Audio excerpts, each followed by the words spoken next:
West Coast. That is so impressive. Y'all get up this early. Oh yeah, on West Coast, anything happen. I know that because I used to live in Florida. If there anything possible, people be doing all type of stuff at any hour. It just don't matter. They just decide to go. It's not really like He's not lying. It's never a win thing. It's really they just be like, all right, it's about time we go. We got Toronto, we got Boston, we got LA. All Good morning. Good morning, everybody. Got the whole world in the call. All right, everybody. Good morning. It is May 8th, 2020, episode 443 of the Morning Misfit Call. My name is Sean Murphy. I'm your head misfit.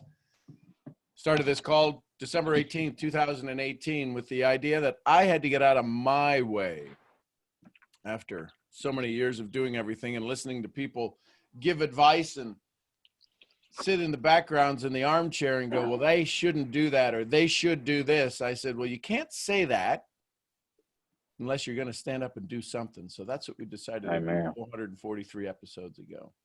And that being said, today is Friday.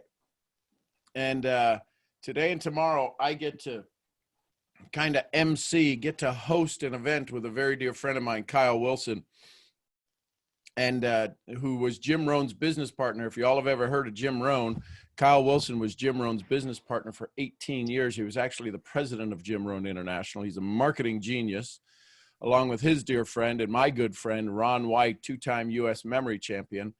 I kind of get to, because it's a virtual event, I get to be here in my house and MC the event for 2 days. So that's exciting. And it's neat to be able to do what we do now.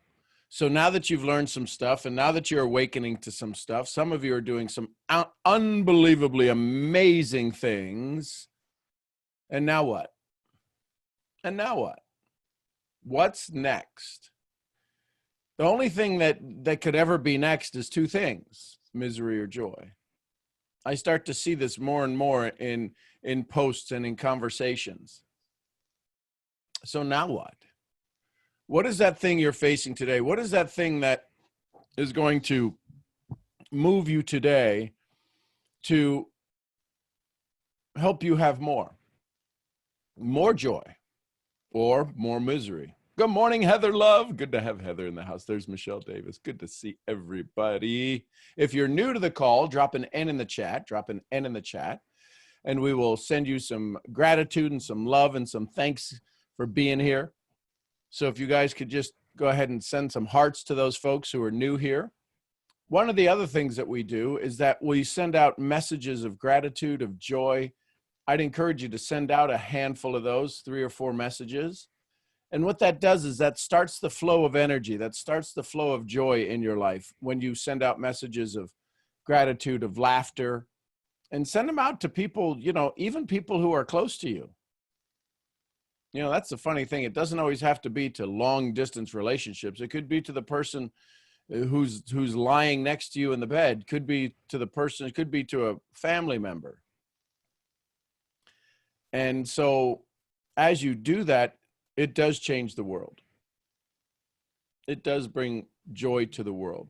So I'd love to find out if anybody's got questions. Go ahead and feel free to raise your hand as we go through this. Questions from things that are challenging you, things that are awakening you, objections that you get in your business. And now what? Anything that you think, any talent, skill, or capability that you need to turn the volume up on, you need to do a little bit more of, what would serve you today? We'll spend a little over an hour here today. What would serve you today? If you got fill in the blank, what would that be? Because that's what I want to help here with. That's what I want to give you guidance with. So is it, I'm going to say that, IG@KAIA. Kaia? Good morning, Sean. Good morning, everybody. Say your name for me. Yeah. Kaia. Kaia. Good morning, Kaia. Hey, listen, here's the great news. Good. You always get to say your name and people always get to see you smile. So good morning, Kaia. Great, And that beautiful face. Or I should stop saying that. Grand rising. I'm really trying to focus on what I say because there's life and death in the tongue. But anyway, what I wanted to ask you about is just like I find myself getting something happened yesterday with somebody that I really gave like time and attention to and really put my effort into them to try to get them to just become a better version of themselves. And they didn't want it. I wanted it more than they did for themselves. So we had to let it go, just let it go. But now they are pouring negativity out about me and all these other things. And it just really upset me to the point where I was like, telling my friends about it. I was just like, I have not been so mad where I could cry in so long. And yesterday was that day because there's no way that I gave so much of my energy to you and you are out here disrespecting me to the point where it's like, it's like just ungrateful. And I know I shouldn't make it about me. I know we've talked about that. So I'm just trying. Human nature. This is human nature. So the question is, how do I what? How do I avoid that? How do I avoid like letting somebody disrupt my joy? Because I do want to choose joy, and I gave that person way too much energy. So here's a couple of things. Here's a couple of things. Tommy, what are you doing? If you listen to the energy, you listen to the language that you used. You said, I find myself. Now, just listen to the language. How could you ever lose yourself? Isn't it funny how we say things? I find myself, which means we are not our thoughts, which means sometimes we're not our body, because your body didn't get yelled at, your body didn't get made fun of, a thought got made fun, and you found yourself in that position. So if you woke up and you found yourself at the front gate of the lion den at the zoo and the gate was open, would you walk in? No. But yet you walked right into this lion gate of BS and really bullshitaki of somebody else, and you're having an argument with a thought. You're sitting in your home quietly, comfortably, and you're having an argument with a thought with somebody else. Here's the thing.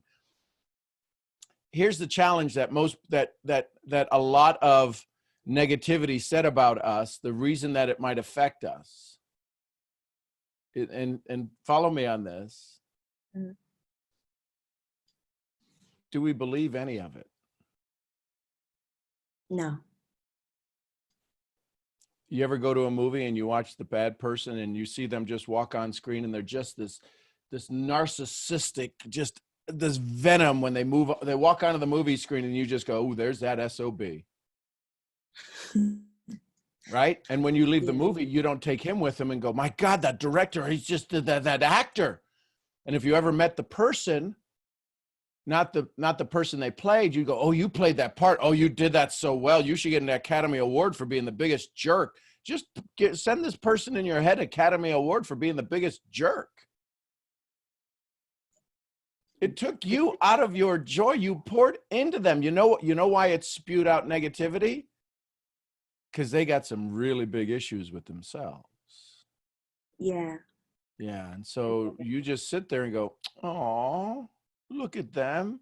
It's like a cougar in the trap. It's going to growl and snarl at everything and try to snap at everything, even though you tried to help them out of the trap. Right. So what happens then is their energy shows out and your energy shows up going, I can't believe they did that. How could you not? How could you possibly be surprised at what anything anybody does? Yeah. All you have to do is you say, I find myself, and it says, I put in the work. So you put in the work. They didn't put in the work. Exactly. So next time, I guess you'll be a little bit more qualifying in your questions. Do I have your permission to help? Imagine if you asked that first question. Well, like they asked me for help though. Yeah, okay, so if they ask me for help, Sean, please help me. I don't know what I'm doing. Please help me. Kaia, let me ask you, if I provide you the help, what's the result you're looking for? I'm looking to be better than I am right now. And if I did that, and if we worked on that together, how would you express it to the world? I would express it positively. I would make sure that anything that has been poured into me will also be poured into the next person if they ask for it. Hi, Cool. Stan. So Mhm. all of that to say is that, again, you possibly, it's quite possibly you took them on a path because of your joy, because of your desire, because of your amazingness. They probably woke up one day in a place of joy, a place of awareness of being liked, and maybe they didn't like it. Oh, thank you, Natasha. Yeah, I just, okay. I'm So not gonna keep now the saying it. question This is, has been a recurring problem in my life. That's why I'm irritated the most. okay, Well, so I shouldn't say I'm irritated, but so it's you've fine. given, and then all of a sudden they spew back venom and hatred. I give, and I don't get back what I give in return, and that's fine. I understand that It's not people aren't fine. gonna. Listen, I love you. Three I quick love questions. Do I have your permission to help? you. Do I have your permission to make you feel a little bit uncomfortable? If this keeps Yeah. happening to you, it's not them. Ouch. If this keeps happening to you, it's not them. There's a certain amount of I deserve that goes along with your giving. And I'm not saying that to be mean. I'm just saying if you say this is a pattern. So now the question is how might you give differently? How might you give, right? So there's this, what do we say all the time? Bill Gove said to me, the father of public speaking, be responsible what? To them, not for them. For them. Yeah. Do you think Gandhi was trying to do great things for India, and do you think anybody ever like rejected him? Of course. And Mother Teresa, and I'm not saying you're on that level of sainthood. You're probably pretty close. You're much better at it than me. So the challenge then becomes, can you sit in joy and know that in giving, the sunflower that blossoms, and everybody that walks by it looks at it and goes, look, and says how beautiful. But what happens when they pick the seeds? Is that not the same part of giving? Might you not be the person that when they spew their venom, when they talk bad, might you be the one person that it ends with, where everybody else, remember that birds of a feather flock together. When you go to help one and they do that in the pattern that you've mentioned, maybe all of the people they're around are that way. Maybe they are just jealous of the fact that you've taken your step outside of the box. And they're afraid to take their step outside of the box because when they go back to their box outside of talking to you, they get told, what are you doing out there? And the only way they can defend going back to the box is saying that what you shared was wrong. So I would choose joy because, again, we're having an argument about something that's not even in the room. Right. They're living rent free in my head, and they gotta. You can't complain about the dirty floor when you let them walk all over your mind. You amaze me. Like that. Well, but listen, I want you to hear this. I really want you to hear this. The only reason that my amazingness can possibly exist is because you already have it in you. There's no secret to me.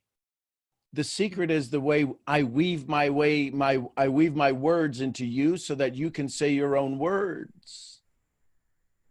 Whatever you say to me, I'm rubber, you're glue. You say it bounces off of me, sticks to you. You say I'm amazing. You're amazing. The world needs you, my love. It needs that beautiful curly hair. That needs that beautiful, beautiful smile. It needs those full lips. It needs these eyes that can see into a soul. And when somebody, listen, a very dear friend of mine, do any of you all know the preacher Real Talk Kim? Real Talk Kim is amazing. She's a friend of mine and a friend of RBP and a couple others. Heather Love is going to be on her podcast here one day soon. But Real Talk Kim is a friend of mine. And she says it this way: haters are confused followers. You want to know what's funny? I shouldn't be laughing. But the person, like, they were saying all these things about me. Why are you still following my Instagram? Why are you still checking? I'm doing amazing. Yes, I am. You can keep looking. Why are you calling me? I was like, oh, he must be a fan. That's okay. Yeah, it confused. I love. Mm-hmm. So does that help? Yeah, that helps. Thank you. Okay. Remember, in this moment, joy or misery. And the challenge is when we choose joy, the challenge for ourselves, the challenge for me is when we choose joy, and I choose joy, and now I choose joy here in this moment, and then in this moment, and then in this moment, all of a sudden you start to accumulate joy at such a level, we will even do things to ourselves to minimize our own joy. I'm sorry. Can you make that noise again?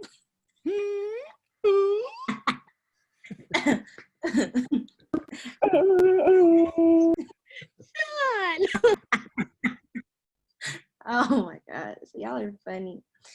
But see, laughter does solve a lot of issues. So just choose joy. Got it. Choose joy. And so now the question is that, no, listen, there's 152 folk on here right now.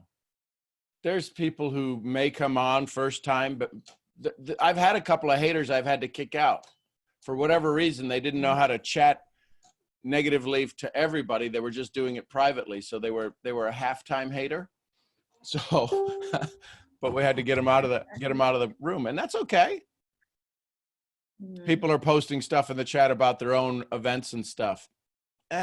Whatever. I have my family, I've got my world, and I'm just going to do my best to stay in this joy and go from there. Does that help, my love? Thank you. Okay. Outstanding. Alex, I see your hand up. Good effing morning, and F can mean whatever you want it to mean, right? Good afternoon in Serbia. What's good? What's happening there? We're doing amazing. Outstanding here. Yeah, absolutely outstanding. I'm doing as well. No problems, actually. You remember the other day when I told you I have sort of difficulties with like everything sinking in? Yep. Well, the other day, Stan, what's up? What's good, my man? What's good? Well, around 3 days ago, everything freaking sunk in. And for the past 3 days, I've been feeling like freaking Superman. I've been feeling like Cloud 29, brother. Like it's lit. It's freaking lit. Yesterday after a call, the first speech here is done. Yep. You told me I should do public speaking. I'd be good at it. Here is number 1 in the books. Gym got reopened this morning. I got up like 6:20 a.m., something like that. Beautiful weather here in Belgrade. Done the workout, done the speech, done everything. So I just want to express my gratitude for all you guys. You are one part of my fuel. So thank you and God Alex, bless. So Alex, pay attention to the feeling that you have, because let me give you a visual. I hear this daily, if not hourly, where people say, I get it. And I'm excited. Nothing excites me more than to hear when somebody says, oh man, I'm awake, I got it. Let me let you in on a little clue. Any of you, as you go through this process, have you ever remembered a situation where you were absolutely comfortable in bed and you started to wake up? You didn't quite have your eyes open yet, but you were just starting to wake up. And it felt so good. You haven't even taken that stretch yet. You know what it feels like just before you take that stretch? Yep. You're just in the moment prior to the stretch, my friend. That you don't even have your eyes open yet. It has the greatness that resides inside of you. Haven't even cracked your eyes. You haven't even taken the stretch yet. Yeah. That's how crazy this whole idea, this captivity that we're in. So I appreciate you. But what happens is the mind tricks you to saying, man, I am awake. And so if we're awake, do we have to do anything else more when we're awake? No. Nope. That's the lie that we tell ourselves. Oh man, I got it. In the last 3 days, I feel great. So imagine if this is the lowest end of great. Yeah. That's what I'm looking forward to, actually. So 'Cause be I know aware, because what happens again, remember, we're rewiring the brain, all of us. We just saw it with Kaia. We just saw it with because she said she's doing all of these amazing things for people and this incredible things for people. And the second they spout some negativity, we haven't even taken the stretch yet, because if you were stretching, who could stop you in the middle of that good morning stretch? Oh my goodness. Nothing can stop you there. Yeah. The challenge is we haven't even started the stretch yet. Yep. I know. So, That's why awesome. I'm looking forward to that. So thank you all. Appreciate you, brother. Thank you. Let's go to the one, the master of awakening, Michelle. Good morning, Michelle. Good morning, everyone. Oh, I love it. Are you loving that language? Oh, I'm loving it. I just love Alex too. He's awesome. He is awesome. But I have a question. So, well, one, I can actually verbalize now what my freedom means, and it is to choose my thoughts. My mind is not racing 1,000 thoughts a minute. So I get to choose the joy or misery. Yes. And without my motherly love, I feel I don't know how to love people. So with my team, how do I begin? Oh, and this is another thing I wanted to tell Brittany. I now am able to learn. There's such a huge difference. I thought I was learning before, but now I'm actually able to learn. But so how do I begin, one, just loving in general, Okay. but more importantly, loving my team? How it does not seem natural for me to say to them, and I did send out these messages though. Right. I said, how can I be of service to you? Yep. But it seems so awkward coming from me. Now, it may not be to them, Right. but it is to me. And I think it's because of that lack of motherly love. Okay. So the first thing is again, the language, the word that starts the sentence off. And what's the word that you use to ask the question? How? How you can Google the hell out of. What can I do to be of service? Why would you want to be of service? Because I want to help. So then here's the next question. Listen carefully. It's the Noah St. John affirmation. Why am I so good at being of service?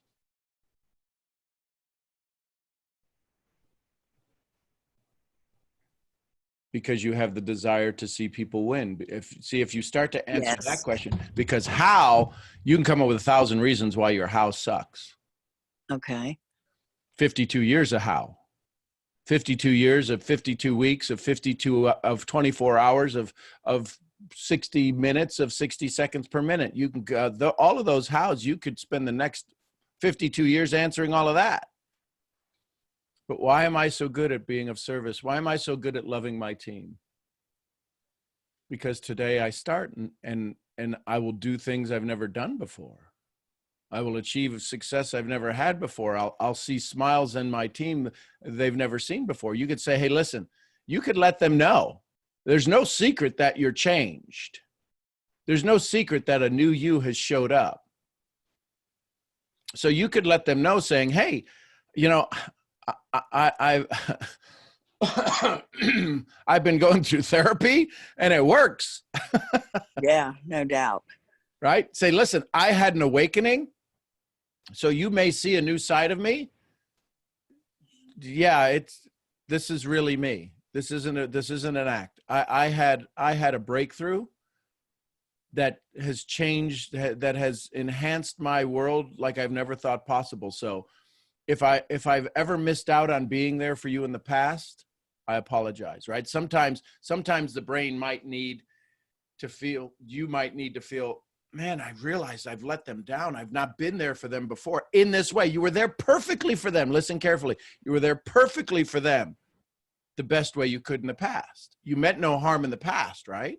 And that's exactly how I felt. I mean, I felt I have been there, but just not in the right way. Right. So here's what you can say. And but I didn't know any different. No, totally get it. Yeah. But part of it is all of a sudden, remember, this is what Kaia was going through, is that Kaia has changed, and the people around her that asked her for help from the old Kaia. Okay. And now the new one shows up and they're like, wait a minute, this isn't the help I was expecting. So now you show up and they're like, do y'all think something's different with Michelle? I mean, she seems, their words, not mine, she seems nice. Yeah, exactly. Right? So part of this is to make it easier for them. Remember, what are they going to say? Folks, you need to be listening to this because this is brilliant what Michelle has asked. They're going to be expecting the old you. And as this new you shows up and absolutely blows them away, they're going to say, she's lost her mind. You did not lose your mind. You finally found your mind. Truth. You nailed that one. So now that you found your mind, they can only say you've lost your mind because you've lost the memory they have of you to this new person. Okay. And it's a transition. Imagine, I mean, for some, it's as drastic as if you became whatever the Olympian did, right? You had a transgender change, and all of a sudden you showed up as Michael. It's that drastic to the brain in the story, and you'd be like, wait a minute, wasn't that just Michelle like last week? That change is huge. Okay. So now the part of it is to not to apologize for you, but to give them a way out of their old story. And the way you give them a chance to get, and Kaia, maybe this is part of it, this would help you, is that when things go, when I go back to people, because I've changed in 10 years, I've changed in a year, I've changed in a month, I continually go. So I'll go back to people and say, you know what? First of all, would you accept my apology? And they'll be like, for what? Emotional charge creates a focus in the moment. You know, a month ago we had a conversation and I realized how big of this is me talking now, and I'll give you some language for you. I realized I just missed out on something I had no idea about. And I apologize that I wasn't able to serve you the best way possible, the way I could serve you today. So would you accept my apology? Dude, you didn't do anything wrong. And now all of a sudden it's the law of forced reciprocity. I apologize. They got to apologize for making me want to apologize. And then right? And it goes back and forth. We play ping pong with that. So you might say something to the effect of, you know what? Listen, Michelle, I just, and maybe it's a big thing, but for me, I want to get it off of my heart. I have had an awakening. I've been working on myself in this personal undevelopment. I had to uncover some things for me. And in the last couple of weeks, I've had some major, huge breakthroughs. You probably see a smile on my face you haven't seen before. But I got to say, it's one of the things that hurts my heart, weighs heavy on my heart, is that I now realize what I thought was giving you my best was just half my best. So if you'll accept my apology, because I've got some amazing resources of just joy to be able to serve you. I now know that I was only half stepping it. And I just want to apologize for that. It was the best I could give you at the time, but I think there's more I can do for you and with you. So if you're okay with that, and they'll go, no, it's fine. And what it does is it gives them a chance, right, to pull the pin out of the grenade and let this unknowing, because they're not going to say you've changed, because it's like they can't imagine this drastic change that's happened in you. And now all of a sudden, and it's not to apologize for you being anything other than the best you could be. But part of this is to let them pull the pin in the grenade and let this unknown explode, this little explosion. And in the apology, it goes poof in front of you versus a month from now or 2 months from now going, I don't know who she thinks she is. Does that make sense? Totally makes sense. Yes. Thank you. That the wording is perfect. Yes. Oh, listen, this is not because I read it in a book. This isn't somebody else's philosophy. This is my philosophy only because I've had to go through it.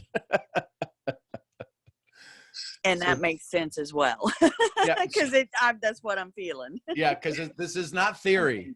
I can't teach you theory or, you should try this. I can only tell you what has worked for me and just make it your own. But again, it's part of the challenge is when I have this conversation, Michelle, with somebody as they awaken, is to say, to go back, well, I don't want to apologize for anything. It's letting them pull the pin. Your pin got pulled. Your pin got pulled on Saturday. And there was an explosion. And there was a freedom. But the challenge is that now we run around like the reformed smoker, pointing at everybody and poking everybody in the chest that's smoking, going, you shouldn't smoke. And if you run around going, you should be free. Oh my gosh, all it takes is an hour. I wish it was that easy. Right. So that would be my suggestion. That would be, and what you'll find is the love that they've always had for you takes on, it's kind of like when you ever see that, I don't know, Claritin, the commercial where you're watching the TV screen and then all of a sudden they take off the fog or the blurriness and you see everything clearly. The challenge is that the love that they've had for you, the joy that they've had for you, they couldn't place it anyplace. And now they'll be able to place it. And because there's this new vacuum of love that can absorb their love, they won't know what to do with it. All of a sudden, it's like somebody pulled the plug in the pool and it's like, where's all of the negativity going? So now you're able to receive all of this. Before you couldn't receive, it was difficult. It was a challenge for you to receive what they were sending you. And now you're going to feel it. Okay. Does that make sense? It makes sense, but it's kind of scary at the same time. It is. So here's the one thing that when I work with CEOs and when I work with anybody who works directly with me, the first thing I ask them, and I'll prepare you for this as well, are you ready for the love? See, nobody asks that when they're prospecting somebody. I ask it every single time because there's people who would be so good in our business but aren't ready for the love. They can't join our business. When I say our business, our profession of building people, are you ready for the love? Listen, when people join my organization, it's anybody have a gravity blanket? That weighted blanket that you sleep with, that's what it's like being in my group. There is just this weight of love, of energy, of joy. And people are like, man, I didn't know it was going to happen this fast. It's all how fast you decide to receive it. So you received it all in an afternoon. And now there's this huge opening.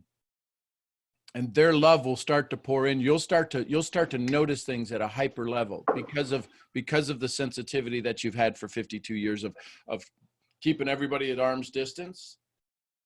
Well, I don't know what that Indian deity is that has all of those arms, but you made her look like a one-armed paper hanger. And now all of those arms are, you've got all of those arms are just going like this, and they're starting to hug you. And guess what? We can now get closer to hug you. So part of this is just letting them know, listen, I know I appreciate you, and you have done so much, and I just enjoy our company.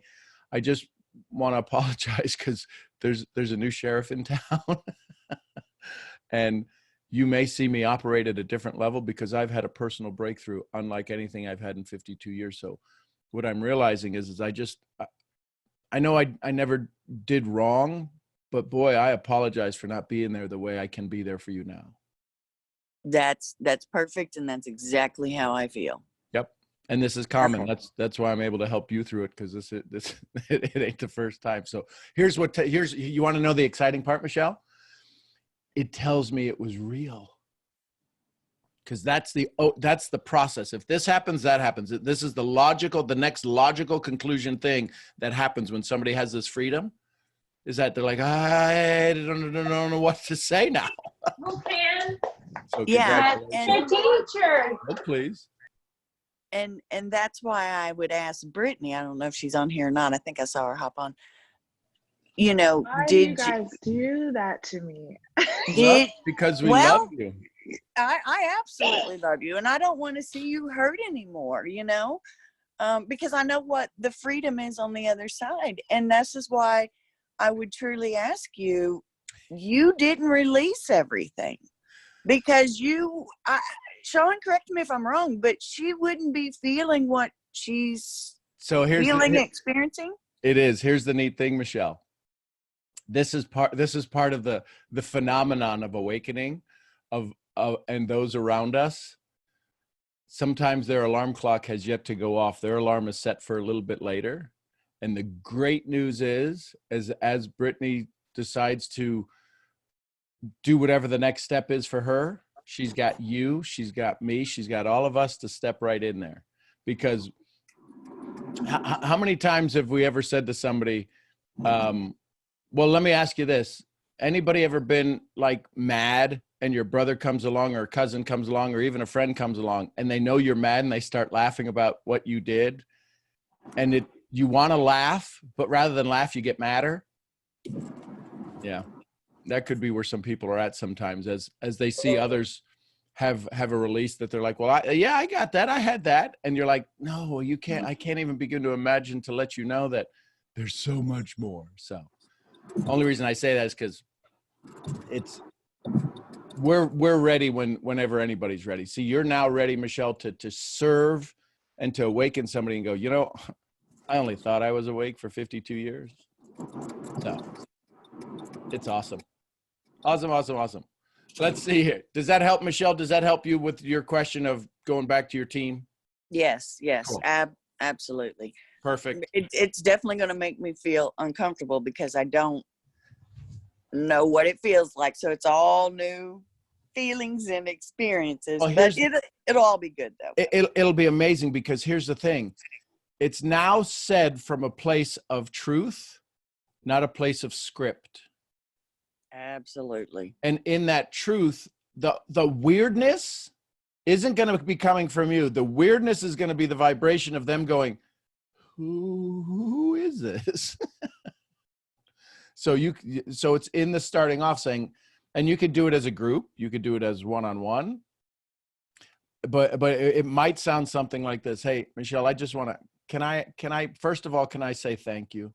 And they're going to go, thank you for what? I've had this awakening, this breakthrough, and I got to say thank you for putting up with the me that wasn't awake. So can I say just what are you talking about? Listen, I don't know if I've let you down. I feel like maybe I have, but you've been this amazing soul who's been there to support me in the way that, in the mindset I was, and now I've had this breakthrough. I just want to say thank you for being there. And if I ever did anything to make you feel less than, my apologies. I'm not saying I won't do it in the future, but I really I got an idea. I might have made you feel uncomfortable from time to time. So, man, you just nailed all of it. Thank you, Holy Spirit. Yes, thank you. But so this goes back to, listen, folks, listen carefully. Where does this come from? This comes from How to Win Friends and Influence People, called The Sandwich. Thank you for being here. Here's where I need to apologize, and I'm looking forward to the greatness that's going forward. Good, not so good, good. Good, not so good, good. There is no science to this. This isn't, oh my God, he's so sexy with the way he does it. This is just telling a story in the sandwich method. So this comes from all of the literature and mentors that I've had in the past. So there you go. Thank you, Michelle, for asking that question. That's a very courageous question. But right now you're like, no, I just want to serve. There's something that's not right, and I want to do my best to smooth it, to make sure that it is comfortable, that I can be of best service. And that's what leadership questions do. So congratulations. I love it. Let's see, Christina Ratcliffe. Christina, good morning. Good morning. Good morning. How's it going? Outstanding. I don't know why it's not showing my picture. So my question is, how do you stay positive in the midst of injustice? So I'm going to click ask to start your video, see if that does something for you. So the question was, how do you stay what in the midst of what? Positive in the face of injustice. In the face of injustice. Is it physical injustice or mental injustice? All the above. Okay. So the physical part is remove yourself from the location. I mean, if a tiger's going to bite me and I can't run away, I either have to stay in the cage or decide to get out. Mental, that's up to me. Mental, here's the challenge. Injustice comes with a label. Anytime we fraction somebody's humanity, that's racism. That's injustice. We are beings first, human beings first. The second I say woman versus man, that's injustice. But we live in an unjust world. If I say you're taller than me, that's an injustice. I know that's crazy, but it's like, well, I am taller than you. Right, I get it. But so in injustice mentally, I go back to the simple question. In this moment, choose joy or misery. Yeah, but they tell me I'm no good. They mentally abuse me. Listen, I was in a business relationship in the last couple of weeks where the COO was absolutely driven, and they counted on me to be a significant part of the message of the company. They were hiring me to consult with them. And I had to say on Monday, this just happened to me on Monday. Listen, this is like mental abuse. This is like being in an abusive relationship. I just choose to, no, I'm out. Thank you. They're like, how could you get out and all of this stuff? I go, dude, my joy is too happy to. Jim Rohn said it this way: never do a good deal with a bad person. And if you're having a mental situation that is keeping you from your joy, that's doing a good deal being together with a bad person. So, but how do you do that? I can't leave the situation. Become the observer. Take notes in your own mind. Be the observer. Step away from it and go, okay, so they said something negative there and there and there and there and there. Okay, well, isn't that interesting? There's a little tell, like you're playing a card game. They're going to do this and this and this and this and this. And you become the observer. Because there's somebody on here. I don't know. Kayla, are you on here? Is Kayla Cortez here? She might not be on. If Kayla was here, I would have her speak to you, because I don't know what your injustice is, but Heather, are you on here? Can you chat? And Heather may be in the middle of something. The reason I would pick these two individuals, Christina, is because Kayla from the age of 4 to 14, the age of 4 to 14, was raped every morning by her father and every afternoon by her stepfather. Now, listen, I know we don't want to get into comparison, and I don't need to know your story, meaning I'm not asking you for your story. That's not a way to pull you out. Just say, okay, is it as bad as that? And then we go, guess not. Heather Love went on a trip to Colombia, needed a break. It was going to be the first time she's ever traveled outside of the country. And it's this little bit of a break. She's a young mom. She's been living in shelters. She's been on her own since the age of like 14 or 15. And she got pregnant early and she's got this child. And somebody said, I want to just take you away. I want to just give you this most amazing trip. And we go to Colombia. She lands in Colombia, winds up like just absolutely in this unbelievable whirlwind of just stress and anxiety. And she winds up in a Colombian prison for 3 years, away from her child. I'm not saying that yours isn't important, but when we look at injustice, those probably are injustices. So here's the question. In this moment, Christina, in this moment,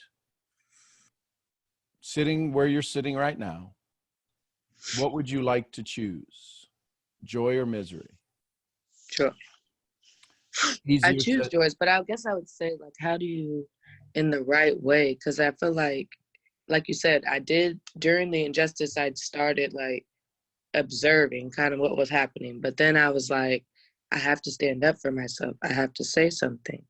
And then I said something, because I was like, I felt like no one in the situation had my back or was like really advocating for what I was saying. You know what I'm saying? Like, sure. There's just so much going on. And I was like, how did we just get to this point? You know what I'm saying? And I feel like, because I'm in the Navy, so I serve my country. And like, my thing about it is that doesn't give me the right to whatever. Like, that doesn't give me So how many years in the Navy? It is 4 years. So still in. I'm so a lieutenant. Yeah, I promote next month just because we do it differently. But so the message will go out this month for June 1st or whatever. But so 4 years. So Lieutenant, let me ask you. Lieutenant, let me ask you.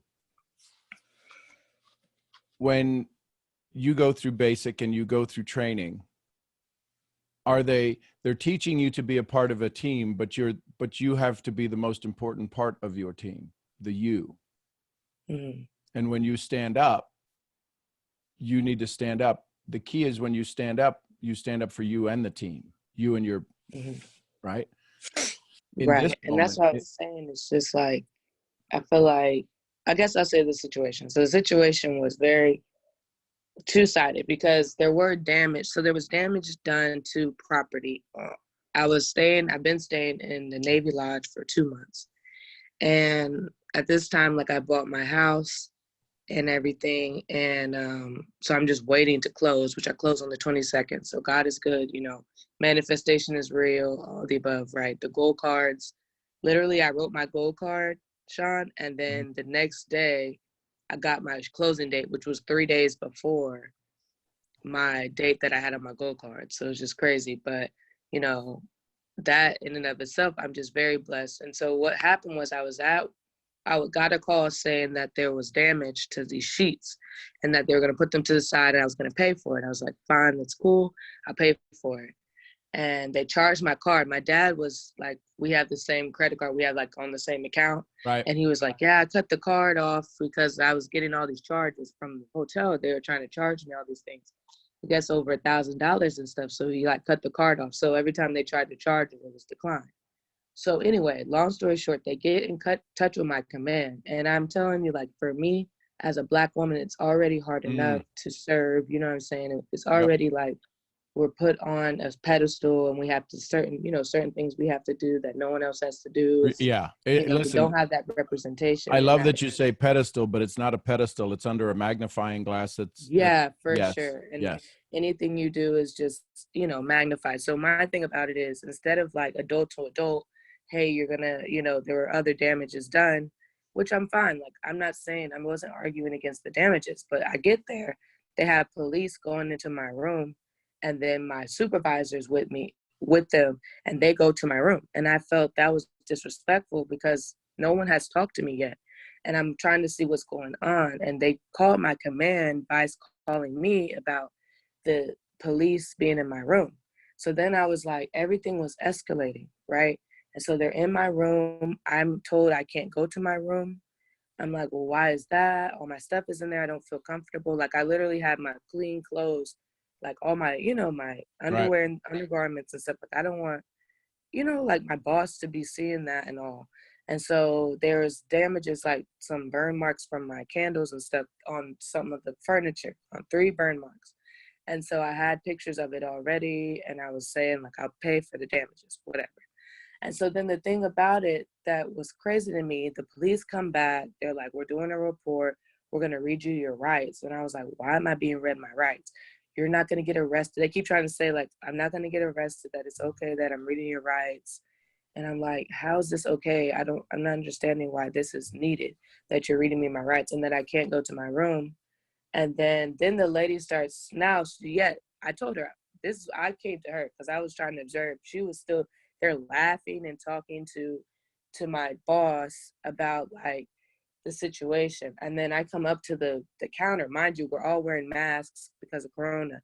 And I'm like, why haven't you talked to me this entire time I've been here? And she was like, what are you talking about? I was like, you've talked about the situation to everybody else but me. And that's the issue I have. Like, I feel very disrespected. She's like, I'm not disrespecting you. See, my thing about respect is you don't get to tell me if I'm being respected or not respected. Like, I'm the boss with that. Like, I get to tell you if I feel respected or not. You know what I'm saying? Like, you don't get to tell me that you're respecting me. No, that's not how that works. So I told her, I was like, I don't feel respected. You have yet to talk to me. You're laughing with my supervisor. You've gotten him involved for no reason. I told you I was going to pay for the damages. And now I was just read my rights. Like, I don't know what's going on. Like, they tried to tell me that I was going to have to pay for the entire furniture, which is $2,500. I said, well, if I'm paying for the furniture, for new furniture, I would like to take all the other furniture home. Like, I'll get my truck tomorrow and come get it. They were like, oh, no, we'll go down 1,000. So they're just coming up with these numbers. And I'm like, well, where did this number come from? Well, that's the number, for the damages. I'm like, based on what? Like, and then they had labor already paid for. I was paying for labor and paying for 2 nights. I guess that they're not going to be able to sell the room. And I'm just like, what are we talking about? Like, I'm just baffled the whole situation. And so I got upset and I said, I want everyone to leave me alone. I just wanted to go to the room and try to get my things so I could leave. And it was just, Sean, like, I started like just having to pray because I had to get myself out of that mental place. Like, I had to go back to gratefulness, you know what I'm saying? Like, and just kind of recenter myself. And that's what I did. So I went into my room. They kept following me, all the police and all that Christina, stuff. here's the story. All of this that happened, it has happened. All of this that you just started on the path is the only thing that you have control over. Epictetus said, control what's within your circle of influence and don't try to control the things outside of your circle of influence. Couple of things that I hear in this story. One, I'll go back to Wallace D. Wattles. and I need you to hear my heart here. Wallace D. Wattles says that if you can operate in the world in a more peaceful way with money, it's your right to be rich. When they were throwing, whether it was $1,000 or $5,000 or take $1,000 off, if you had the ability to pay for that, if $2,000 wasn't an issue, you'd like, whatever, is it done now? Right? Sometimes you can pay for the mess to go away. And I'm not saying, listen to my heart here. It's your right to be rich. So right now, riches might include dollars, but the riches is when you said, I went to go pray to get myself out of that place. So the question is that you can't control what they do. Is it right? Probably not. Is it wrong? To them, listen, shoe on the other foot, to them, it's not wrong at all, which is the insane part. So in the resistance of the story, and this could be for anything and anyone in life, she happens to have one that's that is of a particular, of a unique energy, but the story is the same for all of us. When somebody does us wrong, when somebody breaks our ideas or breaks our furniture, or somebody breaks something that's not of ours and we get blamed for it. This story is the exact same story every one of us tells. Hers played out in a different movie theater. So the question now becomes, no matter what happens, joy or misery, because the joy hasn't truly shown up yet, because of the old story that's still being told. I can't believe they did this, and then they did this, and they walked in there and they did that. The question now becomes is, can you live in a state, regardless of where anybody goes, without you being hurt? Offended, maybe, but can you do it without the offense? Because we tell people, many people will tell you, well, you just can't let that bother you. You're the strong woman, lieutenant, going up for promotion and all of this stuff, and you've just got to keep moving forward. Well, that's easy to say. It's another thing to do. The question is can you get yourself so centered that regardless of what they do, knowing that you're under a microscope, a powerful Black woman advancing in rank, probably faster than most, all of that to be said, is this not the time for you the test for the mess? Because the tests are going to keep coming. That one just happened to manifest. That's like a detox. You're going through a detox trying to cleanse your body, and all of a sudden a welt shows up on your arm. It's like, what the heck is that? Oh my gosh, that's disgusting. And that's the body going through the detox. This is your life going through a detox, and it's trying to hold on to the last Sebastian of you not being good enough. And here's one more thing. Look, I'm not good enough, and it's a distraction. I think we would agree it's a distraction, as much as it is life-changing and potentially damaging to some things in the future. But right now it's a distraction from the good things that are happening in your world. So I would have you sit in prayer, and I would have you journal, and I would have you say, what's the lesson out of this? What's the message out of the mess? And we can all send prayers for you, and we can all wish you the best, because everybody has been through a similar situation. Few have been through the similar situation, both civilian and military. So maybe, quite possibly, you go through this as a civilian and military because you're the one that is the only one strong enough to do that. I know that sucks, but maybe you're the only one strong enough to be put in that spot and not be totally broken. So our prayers are with you. I'm feeling good. Thank Definitely you. Thank you, Lieutenant. Thank you. Brittany, you got your hand up. Okay, so I totally forgot what I was gonna say, but there were two things that stuck out to me. Hey everybody. So the first thing that stuck out to me was when Kaia started talking, and I was like, dang, she sounds like how I used to sound, when. Did you want to say something, Sean? What you want to say? I'm laughing at the cat behind you. How much joy that kitty has there. All they do is sleep. Yeah, so I used to be the same way, and it was funny because she said something that I've changed my thinking on. She was like, okay, so if you think about the spiritual law of reciprocity, it states that whatever that you give, in essence, whatever that you give will come back to you, right? And I think that we get so caught up, myself included, with looking for what we give to come directly back to us from that source that we gave it to, that we miss all the other stuff that's coming back to us in the way that we did, because to like same as her, I am a natural giver. We've spoken about this before on the calls. Why you laughing, Sean? Why you laughing? Because yes, you are a natural giver, and sometimes the giving is you're stupid, but yes, you are a natural giver. Oh yeah, I give it all equally. I do. I can give the shit and the sugar. So because I'm a natural giver, and sometimes everybody doesn't appreciate that, and that's okay. What I realized that I had to do was to strengthen my discernment, right? Because like you were saying, when you have discernment, you're able to judge. And also when you're detached, you're still able to give without expecting anything back. And I felt like Kaia was just always expecting something back. So it wasn't as genuine and selfless as and authentic as she tried to make it seem it was. And I can only say that because I was doing the same thing. Like I'd be like, okay, I love you. Why you don't love me back? Like I'm loving you. Hello, like love me back. But it doesn't always work that way. Some of the love or whatever, the care, attention or whatever, could still come back to you. And Michelle, when she was like, it was so funny because she was like, because I didn't have that motherly love, I didn't know how to love my team. And I was like, and I was on mute. And then she was like, oh yeah, Brittany, I wanted to tell Brittany. I was like, damn, did she get me? Like, I was like, was I accidentally unmute?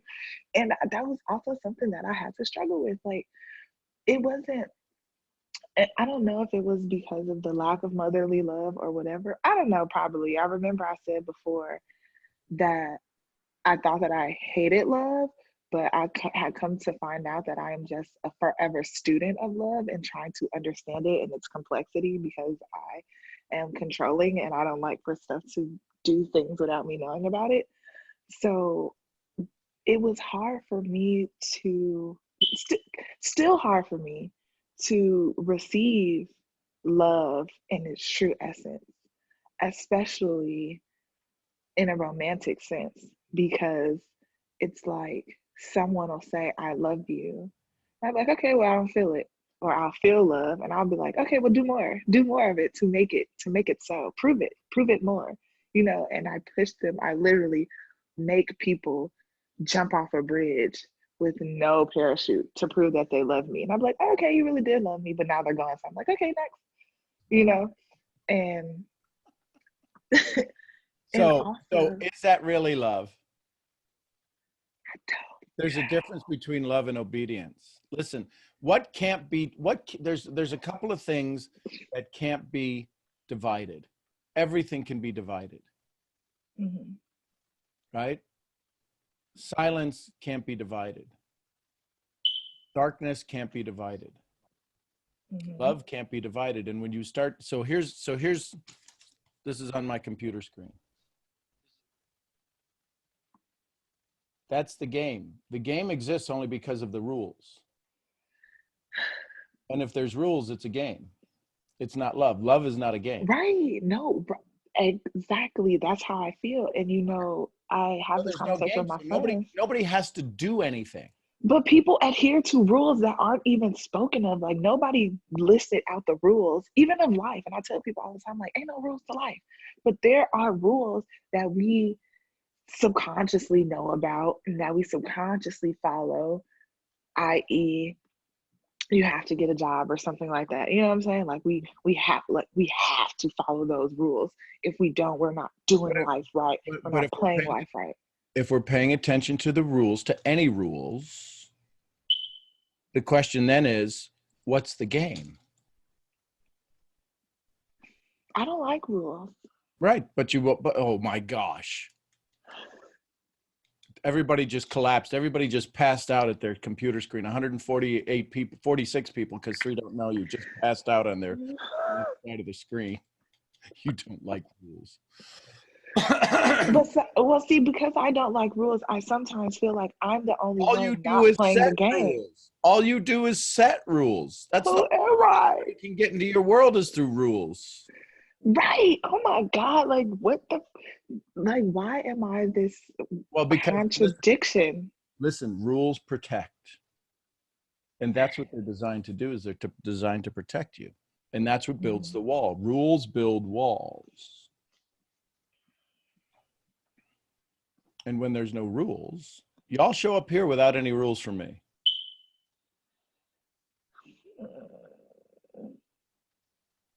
I love you. But, okay, this is so funny because I was just having this conversation. I have a lot of conversations. So they told It was literally this same conversation because I was like da, da, da, da, da, da, da, da, da, da, da, da, da, da. And it was like, I don't set those boundaries on you. And I was like, Lots of light going on. I was like, Back to the old but you, like you know, like I'm-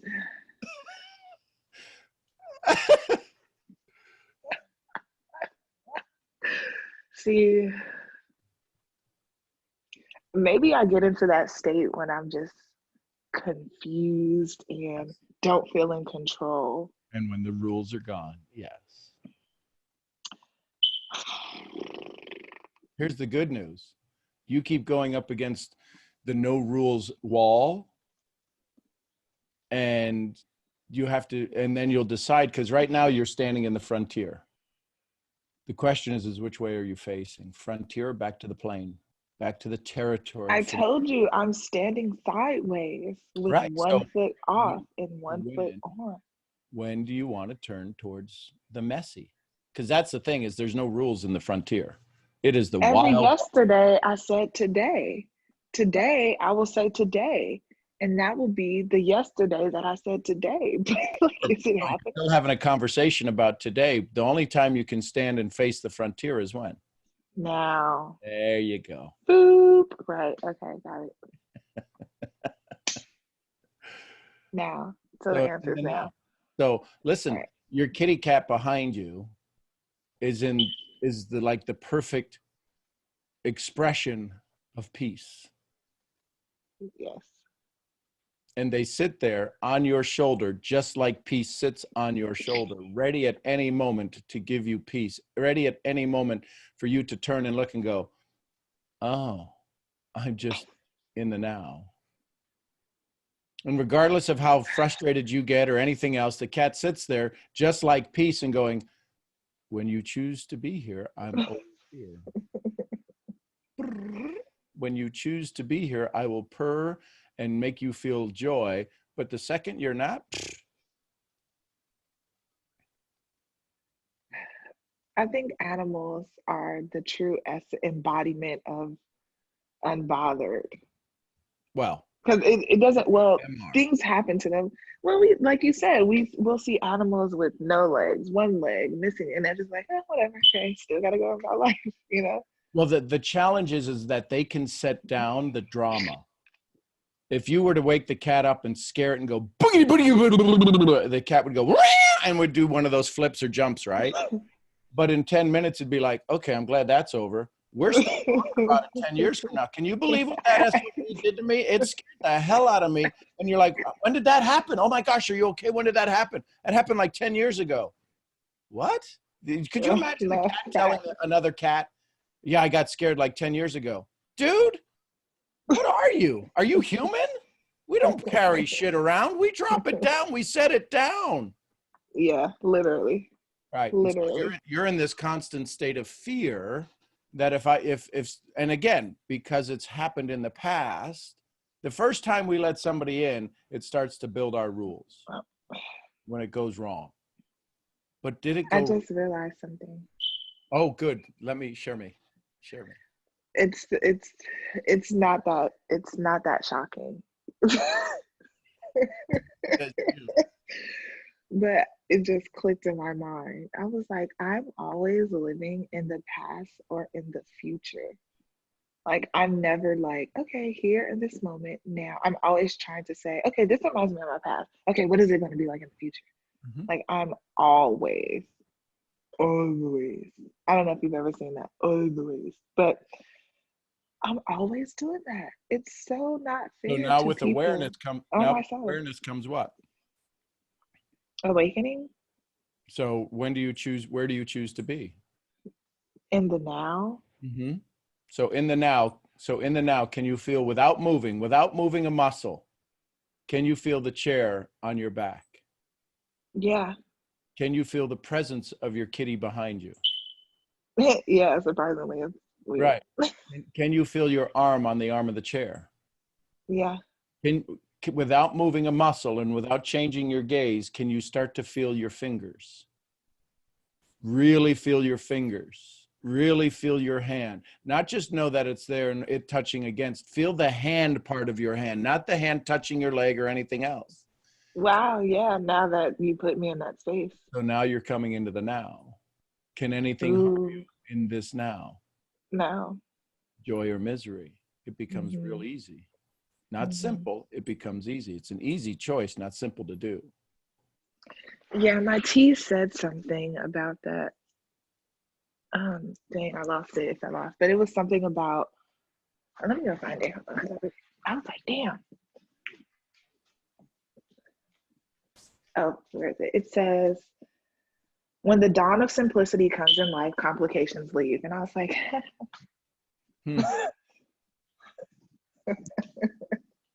the dawn of simplicity comes into life, complications leave. So is it okay for things to be simple? Absolutely. Okay. And then the next question is, if what was simple becomes the complicated, what does the new simple look like? Easier. Because you have rules. What happens is now all of a sudden rules have to disappear. There's only one rule, joy or misery. There's only one rule, and that's just joy altogether. Oh, I wanted to say something else to something Kaia said. Something. It was something, or damn, somebody said something about ignoring something. Not, it wasn't Krista, but I think it was Kaia said something about, I don't know, but it was something about ignoring or avoiding something. Maybe it was Krista, but I think what I wanted to say to that just reminded me again, and then I'm off here. You can't avoid, it's like you can't go around those things. Because I tried to live my life that way. I tried to live my life dodging these bullets, right? And it didn't make them go away. I was just avoiding them. So it didn't build up my immunity to it, so to speak. So in order to address something or to make it go away, you literally have to face it head on. Can you ever avoid your cat? Can you ever avoid your cat? I can try. She's clingy. No, but can you ever avoid it? In the physical sense, or like? Can you ever avoid it? Can you ever avoid your cat? For the rest of your life, can you ever avoid your cat? No. No. So we can't avoid anything. That's the brain's way of making us lose the moment. That's the story we get. Avoid that. Just don't think about it. Pink elephant, don't think about it. Ugh, crap, pink elephant. Right. So we can't avoid anything. We can choose to love it or not love it, and not love it takes us out of joy. Anything that comes through our path is part of our presence. It's what we bring to the present moment.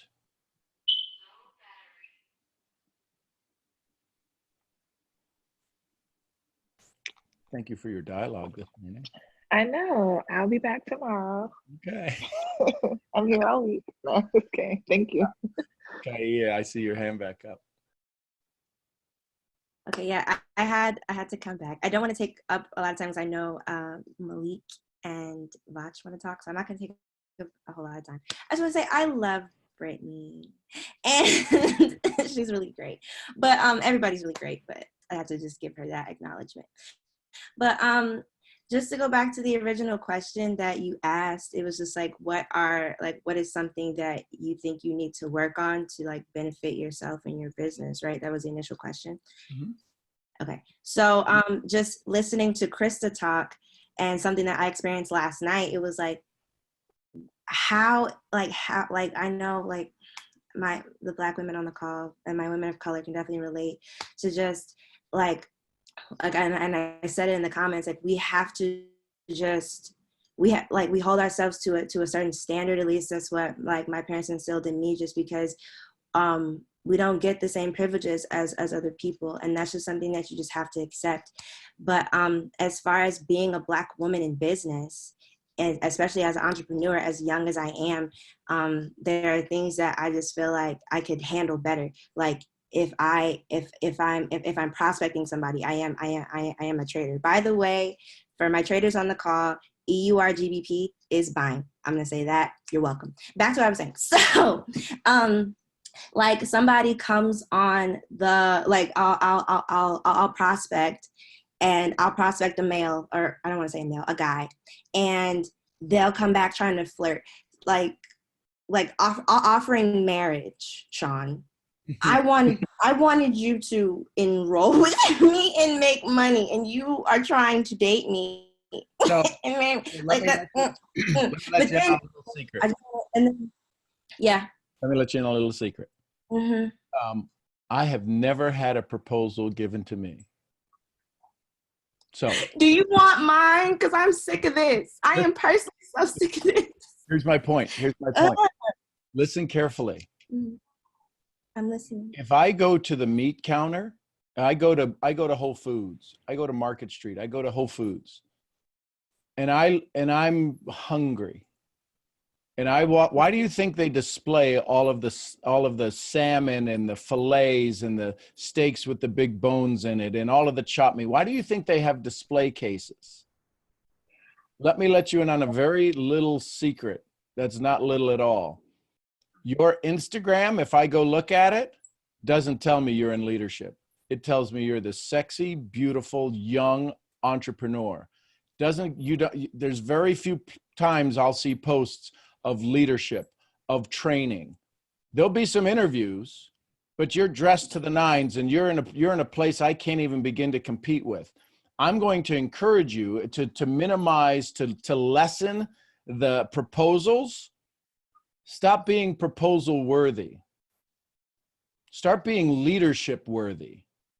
When I see these things and dresses and the bottom of the thigh, listen, we're stupid. We're guys.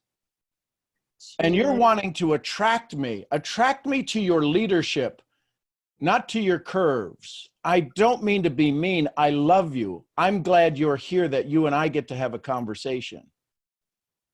The challenge is when you're beautifully made, what can you do? No, you are beautifully made, but stand there in the presence of a queen, not the Joker. Ouch. Stand there in the presence of the queen, not the court jester. Stand there on your own high heels, not in the boots of somebody else. If you're going to be this beautiful soul, you do not have to minimize your beauty, but you're minimizing it by not expanding on your brilliance. See, if you get on a call like this, very few of you will take a picture of this and post out the message and the mentorship that you got. You'll just say, oh, great morning call. Everybody puts great morning call. Everybody's like, it can't be a freaking great morning call because everybody says it's a great morning call. Nobody wants 7-figure mentorship. They want $200 mentorship to get out of the freaking problem they got today. So I'm going to encourage you, if you want to start to talk about your queenship instead of your sexy curvy ship, nobody wants to trade. Nobody understands trading, but they understand beauty. They can understand leadership. Nobody understands trade. Nobody wants to trade until they learn it. The question is what filter do you have to walk them through to learn to get to your trade, to get to your business model? Why not make it say, listen, this woman is so strong, she drops nuggets herself. She doesn't drop curves. I love you all. I wish I could just shake you all to realize your beauty is your tactic. But some of you, your beauty is your message. Your message is leadership. Your message is you have been put through the fire as a woman. You have been put through the furnace as a Black woman. I can't even begin to imagine the tragedies and the stress that you go through. And then you look beautiful. Forget being a Black woman in this world. being a black woman who's building an entrepreneurial business, you may as well as be sitting at the front of the bus with the racism that you have to deal with and all of these stupid guys who show up. Well, why? Because their dads didn't teach them how to respect women. Right. So you don't have to teach men how to respect women, but you don't have to be respectless. Sean, may I interject here real quick? Please. The first thing that came to my mind, we all know about the laws. What you put out, you get back. Could you imagine me running around in a spandex? Now try to get that out of your head. Thank you very much. Good luck with that. Yo, girls, I got me some training going on over here. Woo! Please. Please, who wants to see my belly? Get in my belly. I have a question. Can I ask it? Like I'm gonna stop you? Because okay, so this is the dilemma that I face when it comes to social media, right? Because it's like, and you know how I feel about, I'm a feminist to the core, right? And it's like, why should we as women have to, I understand why we should have to, or why, because of the way that society is shaped. But at the same time, it's frustrating because society, i.e. men and some women who also are plagued with internalized misogyny, act as if women have to exist in an or state, and it's an and state. I can be a bad bitch and a black woman and a businesswoman and an entrepreneur. Yes, you can. But then why do you choose to do it out of not in love? I'm not saying, I'm just thinking about, so I'm trying to all I'm saying is you can be all of that. Just do it in love. Exactly, but what I'm saying is that this is where I'm confused, because when you look at it on Instagram, right? But just for me personally, wait, Brittany, stop. You're trying to justify the insane. Just stop. Joy or misery? Which do you want? Joy. So does a bad black bitch, is that joy or misery? It's joy for me. No, is it joy or misery? What has it brought you? Tell me what it's brought you. Joy. You're in misery right now. Why are you lying? You are in misery. You are in pain. You are not free. And all of a sudden you're going, why can't I be that? You can. Welcome to your world. That's justifying insanity.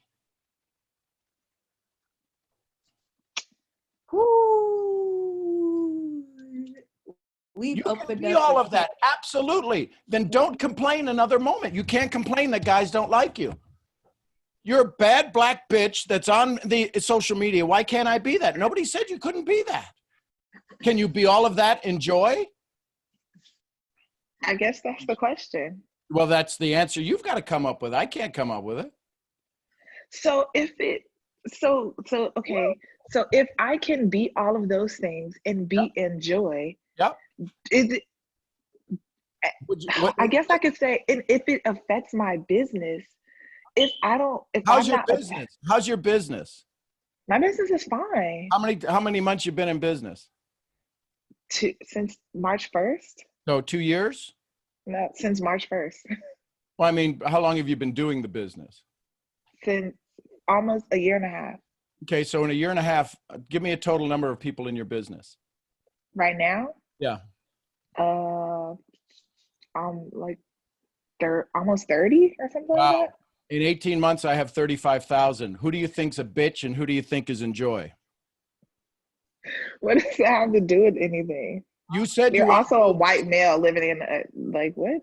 Oh, so now there's rules. So now there's rules. Wait a second, Michelle. I'm not. No. Wait. You're coming to a gunfight with a pea shooter. Okay. And if you want me, I'm going to come for your neck. You want me to see me come for your neck? You better sit down. Please get me together. You got 30 people in your business after 20 months. I've hardly ever been to the countries I've been in, but because of the way I build and because of the joy that I share, I got 30,000. So you're right. I'm rich. Let's move on. End of story. When you want to walk into this place of joy, of gratitude, and not be this black bitch on social media, your business will change because you have something I will never have. You have a beauty, you have a caring, you have the ability to bring life to the world. You know how hard it is for me to bring life to the world? I've got to fall in love with all kinds of amazing women who find a safe place to say, you know what, it's okay to do business with Sean because he's going to support me. You got 30 people in your business. Why? You're better than that. Don't you agree you're better than that? Absolutely. So then stop being the black bitch on social media and wind up and let people fall in love with you. I guess that's what it is then. Well, see, now we've got the, okay, you're right. We've got the answer to the conversation, that the conversation's over. No, I don't think the conversation's over. You know, we've been here before. I know. And I'm not saying anybody's right or anybody's wrong. No, I'm saying I'm right. And okay, you're right. You're right. And I can say that you're right because if you weren't right, and if I didn't think you to be right, I would never ask you a question ever. So now the question is what do you do now? That's what I'm asking. Because it's like, if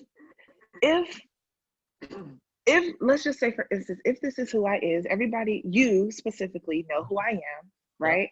And if I find myself to have difficulty translating that into a 2D world on Instagram. So, and then it comes down to, okay, if I take this kind of picture and I'm curvy and I'm cute, then I'm subjected to that, whether I have on this or whether I have on that. So it's like, so then the question is, how is that being validated? Listen, so the question is that if I cut myself and go into a pool of minnows, am I going to get hurt? I don't know what a minnow is. Is that a fish? A small fish. No. If I cut myself and go into a pool of sharks, am I going to get hurt? They will attack you, yes. There's a good chance that they will attack me. Yes. If they're hungry. Social media is a place of sharks. Here's the way you protect. Absolutely. Yourself. Here's the way you put your cage around you that you can go swim with 1,000 sharks. Mm-hmm. Your cage in the world you're in is your brilliance. I can't see your brilliance if you don't remind me of it, if you don't let me in to see the brilliance of your education, of the brilliance of your mind. Too many of you are assuming that people want to do business with you because of your curves. Let them do business with your mind. Get out of their eyes and into their ears. We all too often talk about our family. You hear me say about your family, get out of their ears of telling them what you're going to do, telling them how you're going to do it, telling them not keeping the promises you made to them 2 years ago. Get out of their ears and get into their eyes and start doing something. The challenge is in social media, you guys are always in everybody's eyes, but you're not into my ears. You're not leading me. You're leading me with your beauty, not with your brilliance. I agree. And so once you start to lead with your brilliance, you will find all of these goofballs will just fade away because they're like, dang, I can't even have a conversation with this biatch. So why not have them jump through the hoop? Why not have them jump through the hoop, have to step over the red velvet rope into your kingdom, into your queendom that allows you to be there and say, listen, you've showed up at my kingdom. You've showed up at my throne. How can I be of service? Mm-hmm. Very few of you ever get to ask the question, how can I be of service? Because you're too busy keeping people from climbing the walls. Mm. Your walls are your brilliance. Every one of you is a brilliant woman who has been through hell and back, has been through the furnace. Some may be in the middle of the furnace. But I'm speaking to you from the guy. Let me speak to you from the guy's perspective. Listen, if you have seen me like some of your posts on social media, I'll go through and I'll click like, skip, like, skip. The one that skip is because there's too much skin showing. I just can't like it. I want to like it, but I can't like it because if I like it, then everybody go, oh, he's a perv. What? So I will like the ones where you stand up and you actually are presenting yourself as this elegant woman, not as the jester in somebody else's court. Ron, can I say something? I've never spoken on here before, but good morning. I've just been like studying you from Nino's page and following you, and I'm just super grateful for everything that you put out, and I just hope to God one day I meet you. You're just absolutely incredible. It'd be my honor. So I'm in Northern Canada right now, you guys. I think it's like 7 a.m. But I'm 41 years old, and I've studied a lot about the feminine. And I think one of the things we failed to actually say is like the power of the female body is so incredible and so amazing. And we haven't been strategic about it. And we don't understand the chemical response that a male has in their brain. Like you literally are cocaine. You literally make someone drunk and it actually inhibits parts of their brain. And so we have to be very strategic about what we're attracting into our lives because our bodies ourselves are magnetic. And but the other incredible thing that's magnetic is your other gifts. We're like diamonds, and we have to develop those other facets. And so you can be magnetic with your words, you can be magnetic with your giftings and your passions that God has given you, that you can start to display. But we haven't taught and we haven't spoken about those things. And the other thing that we haven't spoken about is, we have a whole culture where men don't know how to behave around us. And they don't know how to behave around us because we haven't articulated it. And so if you understand that a male's brain is task given, when they do respond to you that way, you can say, man, it sounds like you're responding to me in a way that you've known me for a while.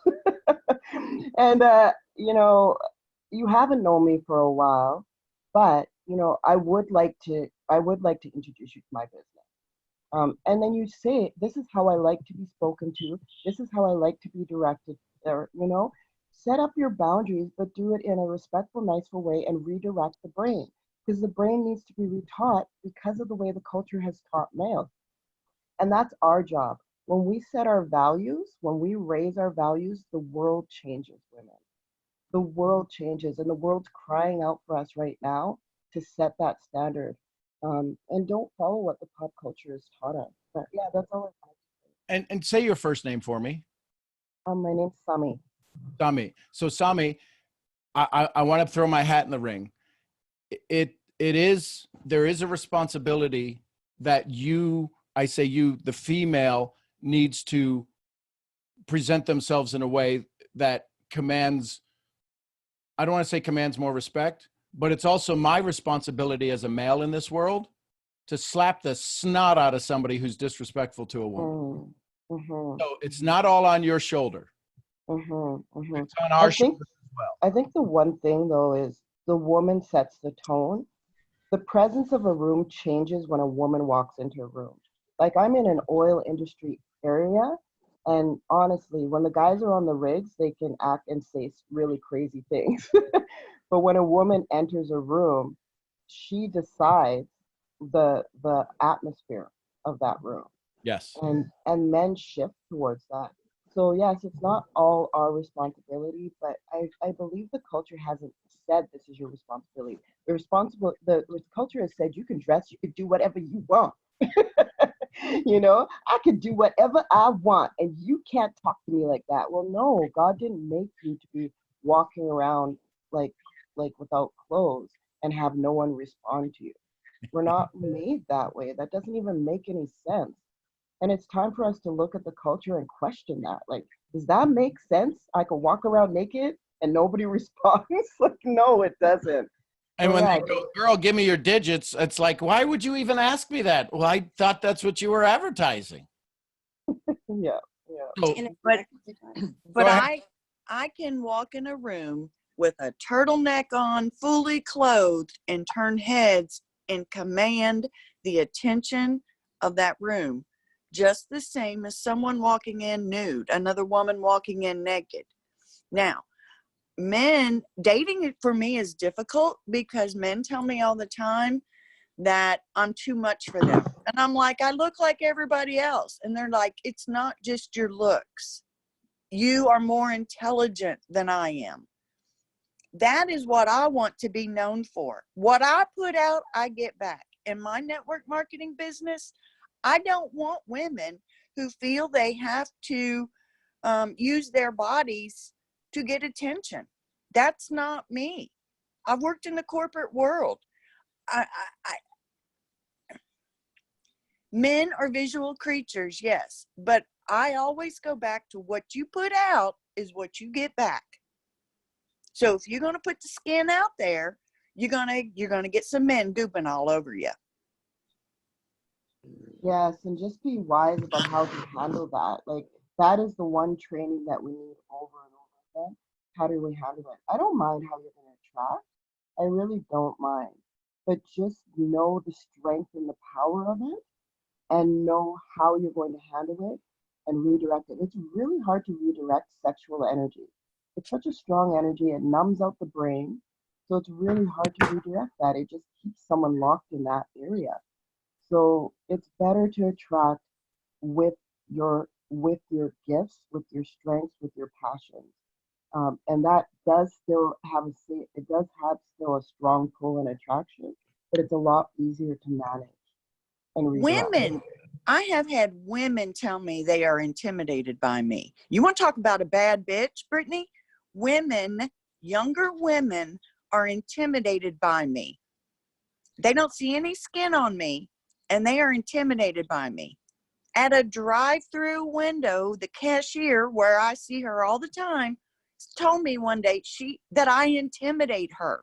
She never saw my body. And men are not held responsible. And I'm all about fairness because I worked in the corporate world and I was an accountant. Most men were accountants. So the fairness, the feminism part. But Brittany said men are not held responsible. Women aren't either. Women are not held responsible. I feel no need to walk out in public or post on my social media a picture of me showing a bunch of skin. Now, will you catch me at a beach in a bikini? Absolutely. But even then, I'm not disrespected because I walk in such a way that I don't get it. See, I think that my issue with this is, and I don't know if I'm just playing devil's advocate or what, because if you look at my social media right now, right, I also do not show a lot of skin. But if I did choose to do so, the respect factor should not waver, right? That's what I'm saying. Like, if I chose to do whatever I wanted to do, in essence of myself, I should be able to still walk in my divine femininity, still be a very powerful businesswoman, whether I have on a turtleneck or whether I am naked. Now, I'm not saying that any woman whatsoever has to garnish attention from her physical being. I don't believe that at all, right? Because, I mean, to be quite honest, I've revealed on here multiple times that I am insecure and I'm working on that, right?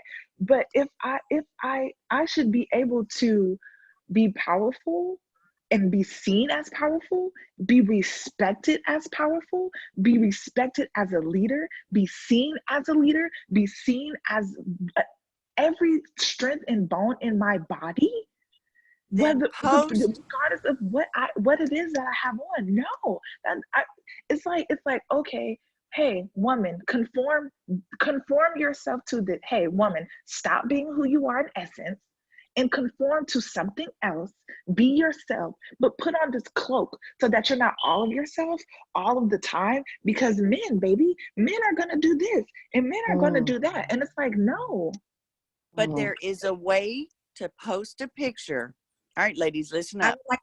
You can post a picture with skin showing as much as you want, okay? And get the respect you want. It's all in the essence of how you do it and the frame of mind you are in. It also, like, I agree with what Brittany's saying and what Michelle is saying, because you have to understand, like, I guess I'm older than you, so as we're getting older, you round out a little bit more, and so you understand that attraction is not just physical. But I understand, being young, how much a male is attracted to the young female form and how much this culture has trained it to be. So I understand what you're saying, Brittany, and I understand your frustration. I think the era that we're in right now is redefining femininity so that we understand that we can express that all, but as women, we have to be able to set the boundaries. we have to be able to articulate, this is how I want to be treated. Not in an angry way, I'm going to put down males, but in a way of saying like, yes, you know, and the other thing is understand what you're attracting and how to handle that. There's this really, I think I don't know, Sean, you know better. Is it Ruth or Esther? Which one was the queen and which one was the in the Bible? Is it Esther? Esther's the queen. Esther. Okay. So Ruth, her husband passed away. She's with Naomi, and then anyways, she leaves her home with Naomi because Naomi's husband and all her sons pass away, right? And so they move back to Bethlehem. Ruth's working in the field, and she's working hard to provide for Naomi. She attracts like the owner of the vineyard. Then she goes home and she's like, listen, he gave me food. He saw that I was working hard. She attracted him by her character. Then Naomi's like, okay, girl, let me dress you up. go dress up, and I'm gonna dress you up, and you're gonna sit by the foot of his bed. Don't do anything, but just attract him. So she did attract him, and because of the character of that man, he's like, okay, go home, go home, go home. I'm gonna figure out how I'm gonna marry you. But Naomi knew that by dressing Ruth up, that it would pull him in sexually. But Ruth attracted him by her character, by working hard and providing for Naomi and being a woman of character. And these are the things that we're not articulating in our culture. And so you're feeling this frustration. Where can I shine? The shine sexually is for a man that you want to attract to his life. You bring out the character of who you are first, and that is incredibly powerful, incredibly attractive, and it pulls men into, they're still going to be sexually attracted to you because they can't even articulate. The culture has taught them that they're only attracted to women because they're physical. So when they see a woman like, you know, she's a boss and they're getting attracted to her, they come at you sexually because they don't understand it themselves.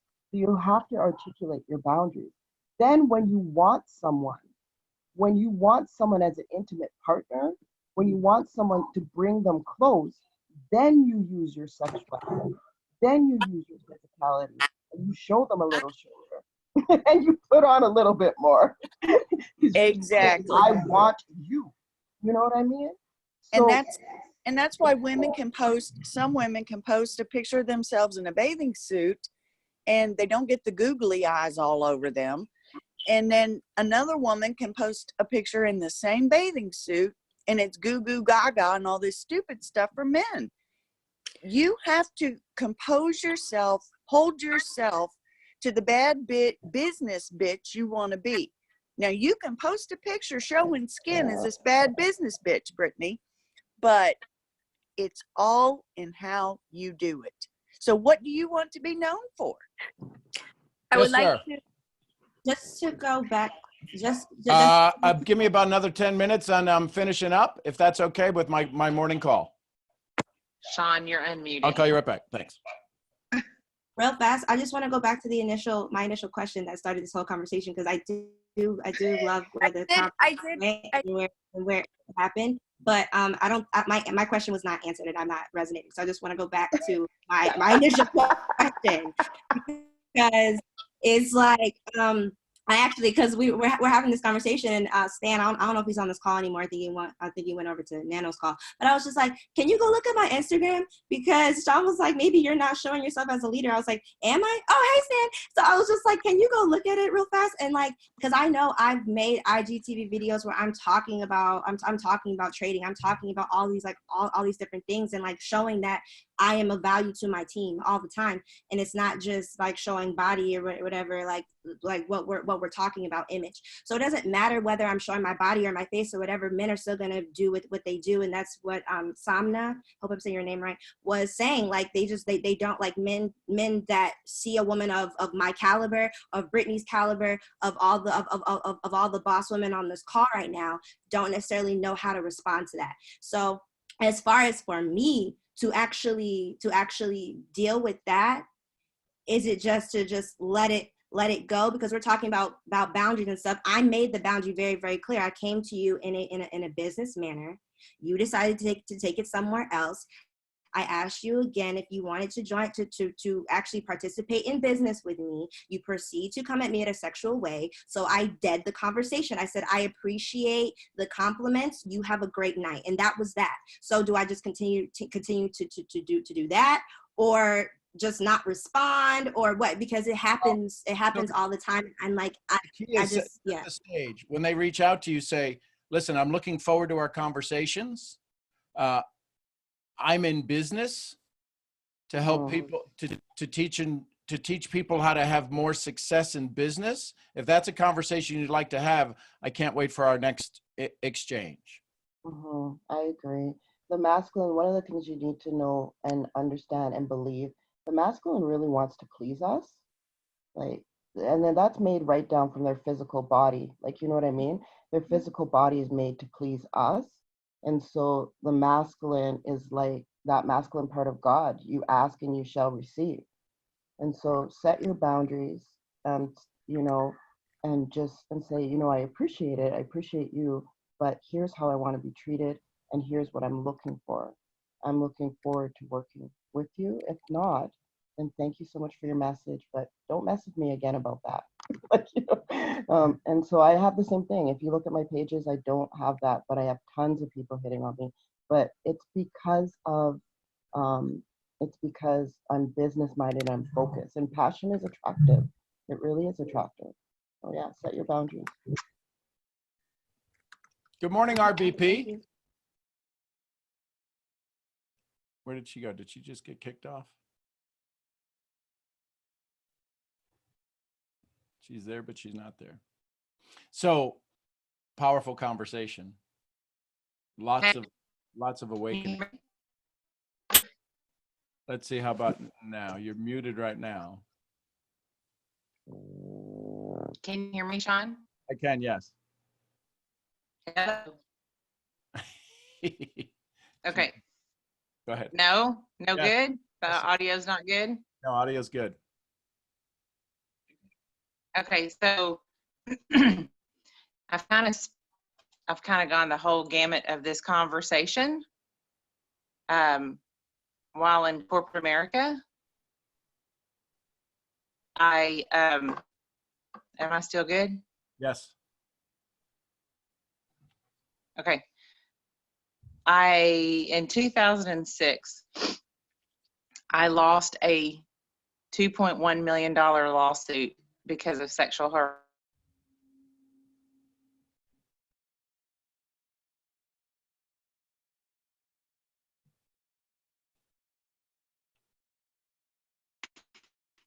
I don't talk.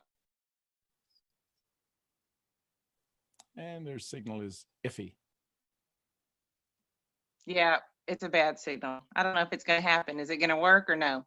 It's working now. Okay, so in 2006, I lost a $2.1 million lawsuit to sexual harassment because I wore a long sleeve sweater into an office with a fellow male coworker, and I took my jacket off, and that's all I did. And things went crazy from there, and I endured sexual harassment beyond belief. I did nothing wrong. I showed up. I did my job. So I understand the argument of, part of Brittany's argument of, we're just women and why do we have to conform? And then I also understand the other side of, you know, men are visual creatures. So there's some instances where when you're around someone who can't handle themselves, male or female, you're just gonna have a bad experience. And you can sit into that experience and stay there, or it's what Sean's teaching, you can choose joy and move past that. Now move past that. If you want to talk about how bad it was, I lost my stock options. I was fully vested. The company tried to prove I wasn't. They won. I lost thousands and thousands and thousands of dollars. And I got blackballed in a community that I held a master's degree in. And I never was able to go back to that job or that kind of work. And I made a lot of money. So I get it. I was robbed of a lot because a man couldn't control himself. On the same token, I understand the other side of the argument too. And so some of the things as I was listening to y'all, here's the first thing that's ironic. Because of men, women will argue with each other because of a man's actions. So there's the breakdown first. And that's a point that the enemy likes to use. He'll use whatever he can to make women argue, because there's one thing I know, and it's been proven in history, when women lock arms, there's nothing that they can't accomplish. Absolutely nothing. So as you get frustrated about moments like this, if it's creating division between you, it's a moment to step back and realize, where's the division coming from? And if it's dividing us, we cannot conquer. There's a scripture and a saying, because it's been used both, a house divided cannot stand. And this argument can be seen and rationalized and justified by both sides. It's how you choose to either act or react or respond when something like this happens. So there's some things that are just inevitable. And one of the things I wrote down is, are women playing in a man's world and acting like a man while wanting to be treated like a woman? Because there's moments where, am I for equality? Absolutely. Is it going to happen? No. It's just not. I don't have one of those handy dandy hangy downy things between my legs. I have something totally different. So it's just not equal. Does that say that I should be treated differently? Absolutely not. But how I allow people to treat me is up to me. If you go look on my social media, my picture right now, if it's the right one, is me straddling a chair, taking a picture. I've had multiple people message me, and you can even go, there's some on a live post on my Facebook, and I've had to say, be respectful.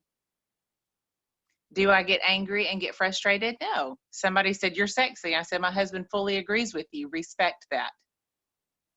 And I get private messages, I'm so sorry. Thank you. Appreciate that. If a man comes at me and he says something, I use it as a moment to teach him. Listen, I'm a married woman, and acting the way you are, I can understand why you're single. Let me help you if you're willing to learn how to treat a woman properly. Then the other thing I do is I thank them for acknowledging my beauty. And I thank them for acknowledging my sexiness. And I appreciate that.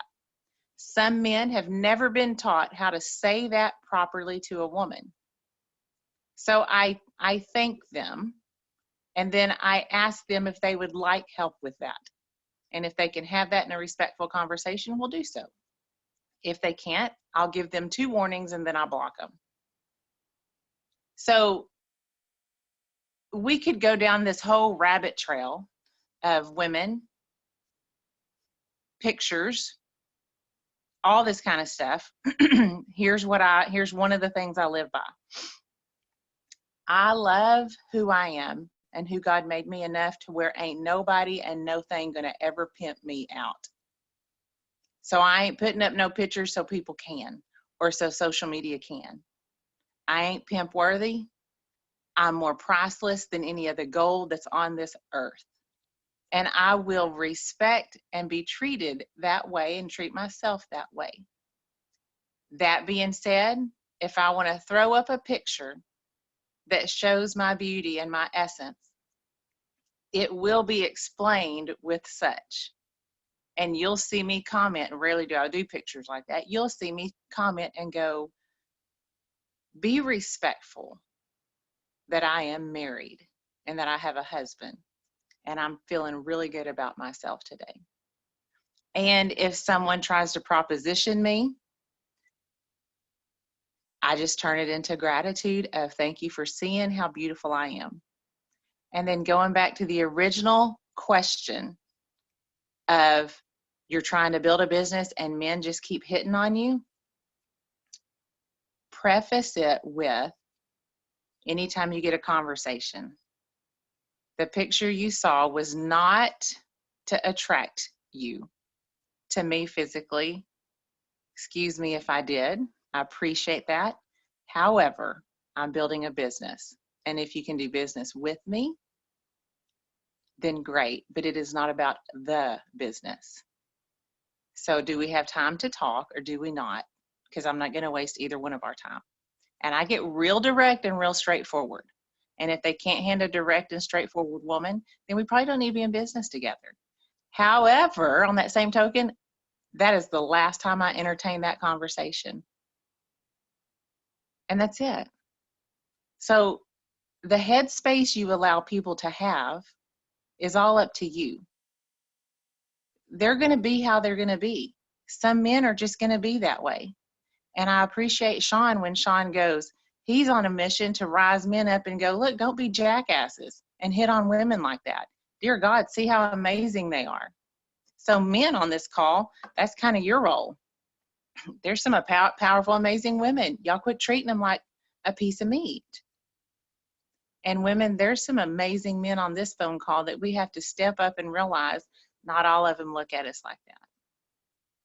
But here's the bottom line.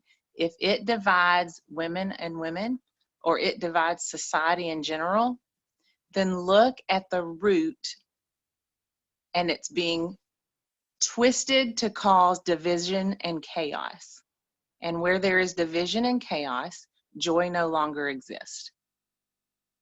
And how do you change that? You choose joy instantly. These are all moments to hijack your thoughts and take you out of the present, and more than likely take you out of a blessing that's right in front of your face. So it's what you choose to see. Every time I have a blessing, there is always a distraction, and I can choose to look at one or the other. I choose the blessing. The distractions are there merely to remind me that there's a blessing close by or right beside me. So every time there's a distraction, it's going to be a red flag to go, where's the blessing? So lay down the man-woman conversation and pick up, at least you put something out there that made somebody ask you a question. So you're going down the right road of building a business. Now you realize there might be some tweaks I need to make to get them to step in to the respect to ask me the appropriate question. What did Jessica say? Some men don't know how to respect women because they never had been taught. My dad respects every woman, young and old, and if a guy does not treat me like my dad, that's true. That's true.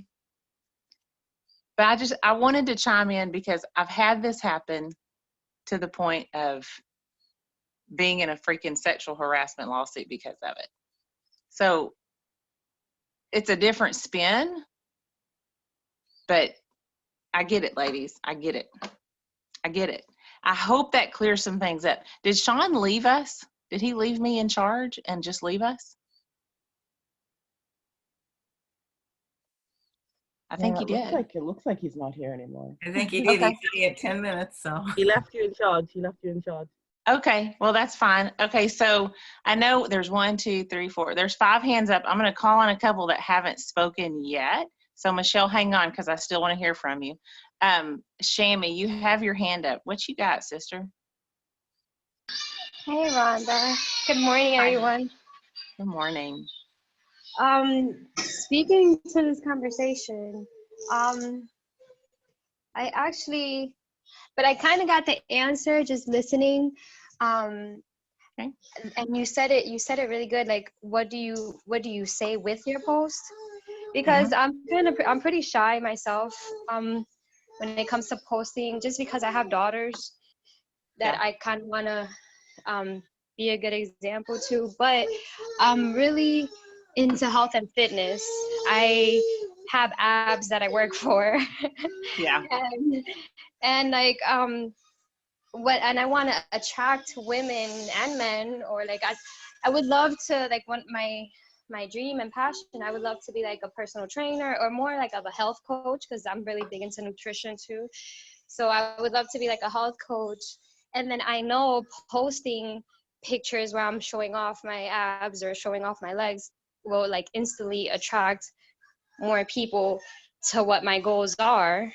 They will instantly want, like, I'll get so much more messages that day of like, hey, what are you doing? You look so good. How can I do this? How can I do that? How do I start? So I know that those posts can be really helpful, but I don't really like the attention that it can bring, and it does bring. I've actually had a friend from high school that I offered my products to, be like, girl, he knows my body type, and he's like, girl, like, you want to sell, then all you have to do is show more booty. No, don't do that. I don't agree with that at all. But I know that when I do post pictures that show at least a little bit more skin, both women and men start responding to it. And that's kind of, to me, it's kind of like my end goal. I want to help people feel good and look good and get the abs that I work for, and eat healthy and get nice looking legs and all that. So when I post that, is helpful. So like with the conversation, I was like, well, I feel uncomfortable, but I want to like not feel so uncomfortable to post a little bit more of kind of like showing a little bit more skin, just because that's my goal. That's what I want. I want obviously to help mamas, help women that have babies get back in shape. That's what I would be my end goal. But sprinkle it in. And what I mean by that is have posts.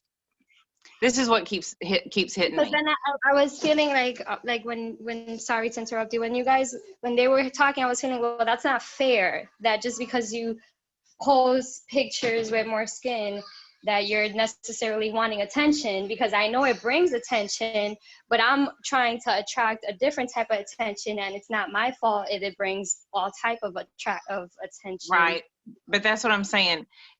Provide value. Provide mental value, and as you build your audience full of mental value, then sprinkle those pictures in as, this is because of the mental value I've provided, because I've gotten my headspace clear, because I've poured into my intellectual capacity even greater, and my essence of who I am. This is the way I've been able to even get my body to line up. And then you sprinkle a picture in. Yeah. And so they're attracted to you mentally.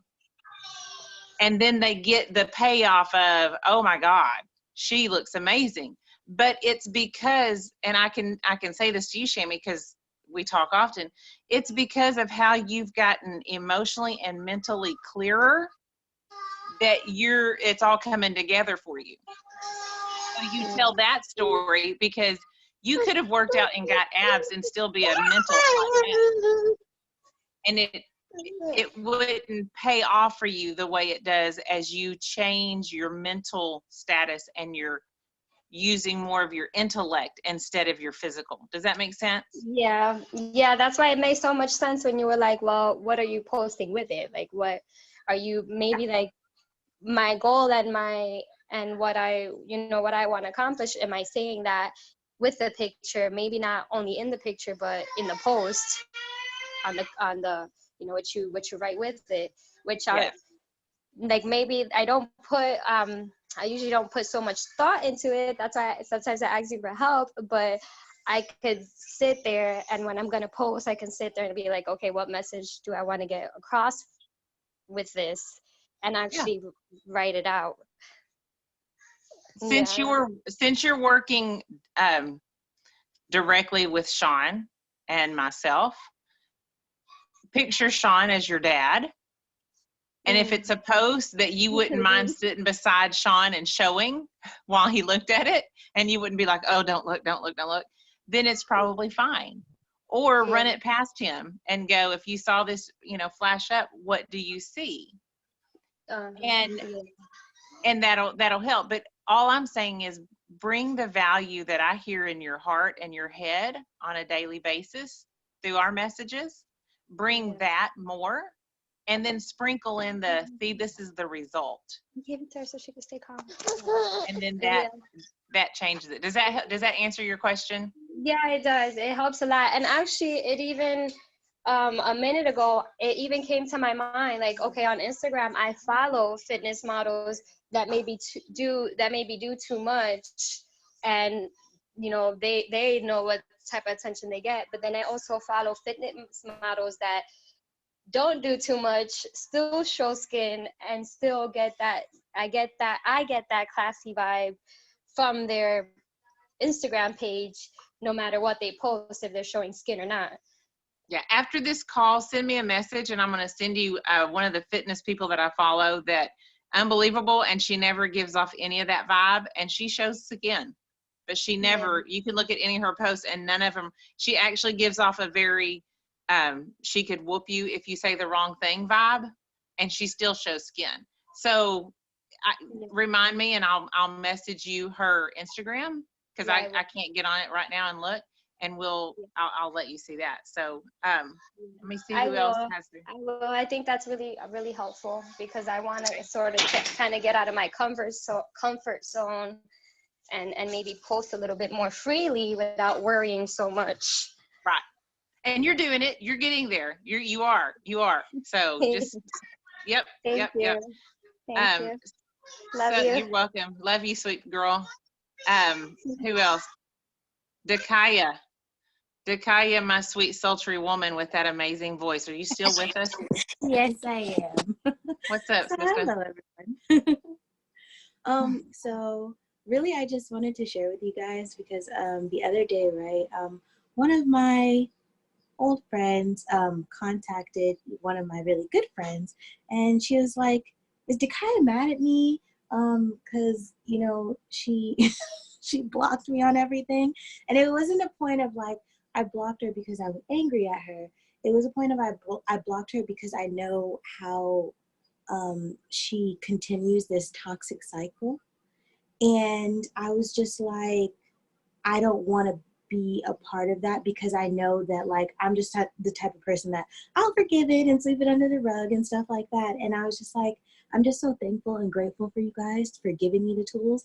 I know I'm the one that uses them, but like it's just like when she said that, like normally I would be like, I would get mad that somebody would ask me if I'm mad, but like but I didn't this time. And then on top of that too, there was like this huge spider the other night, and I was like, this is how I know like I'm doing really good, because like I walked it outside, and I was just so proud of myself.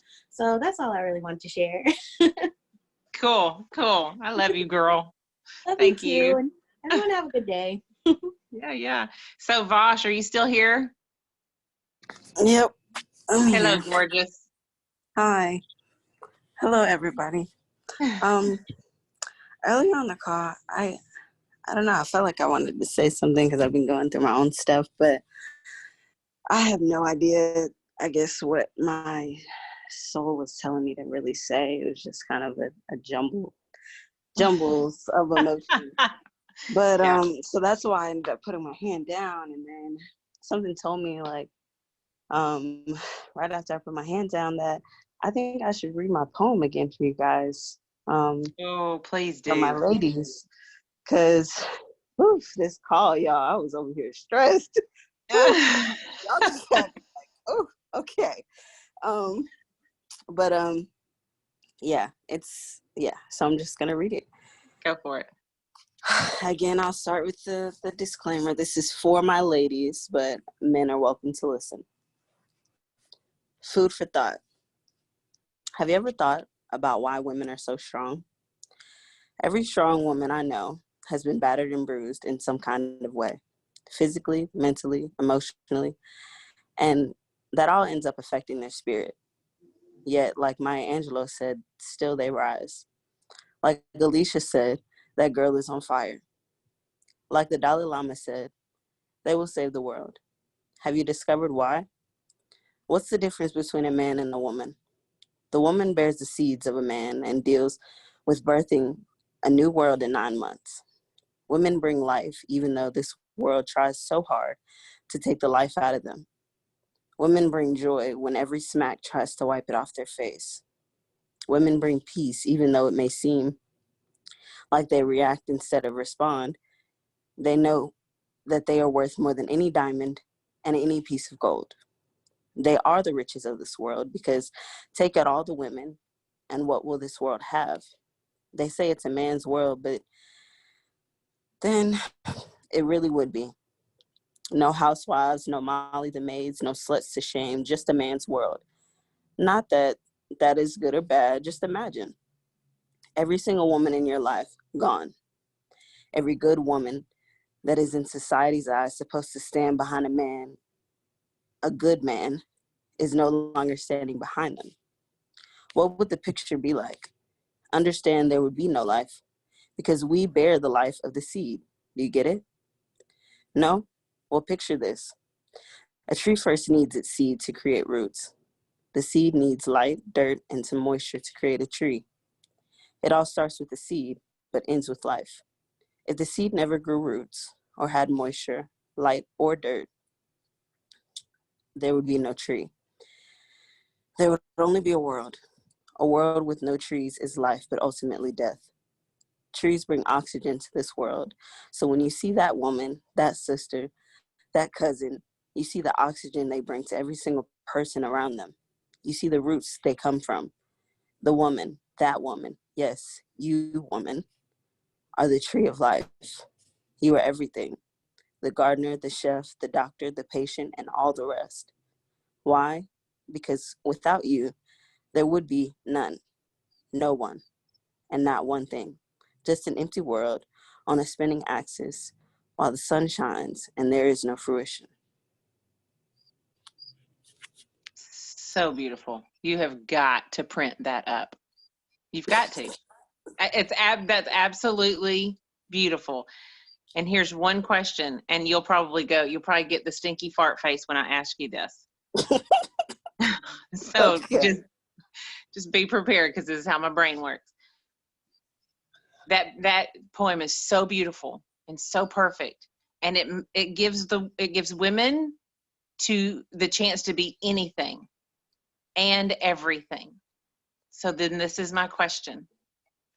As we step into the greatness of being everything a woman can be,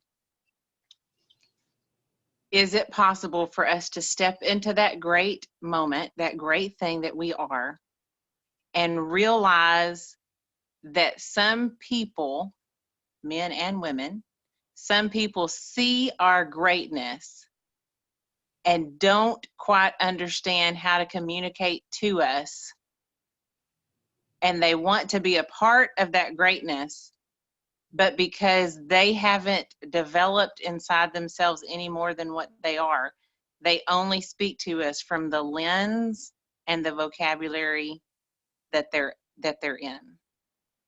Absolutely. So, yeah, exactly. So can we step back in peace and in joy, notice the chaos inside them, and realize that their spirit was drawn to us because they see us as potentially having everything?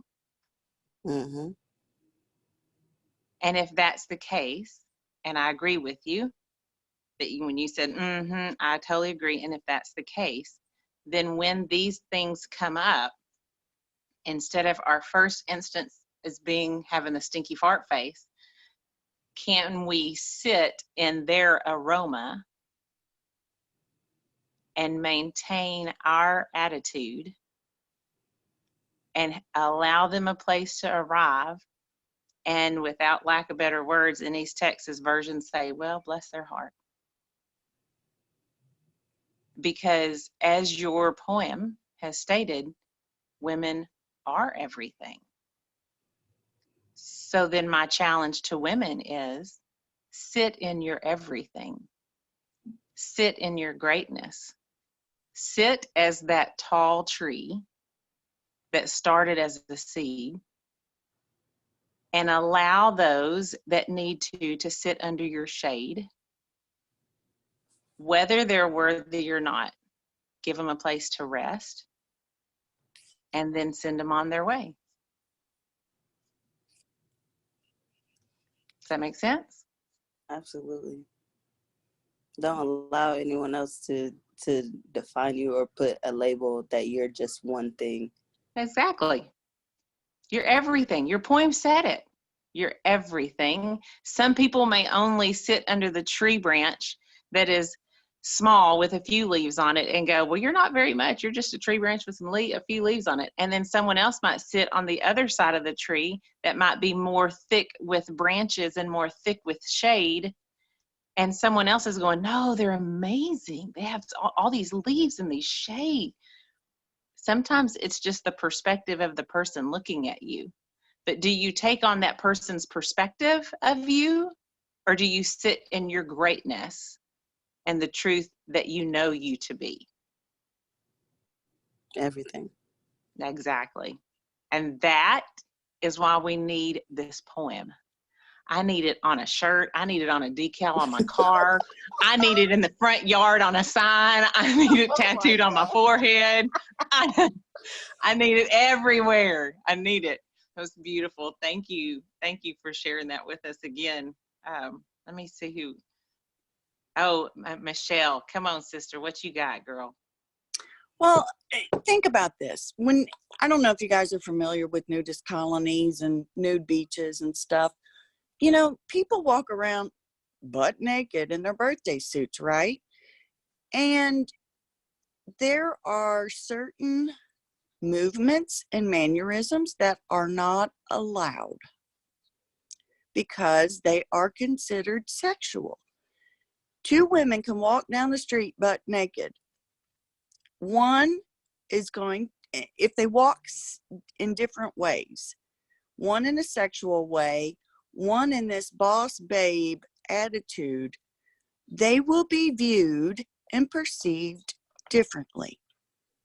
And I go back to your vibe attracts your tribe.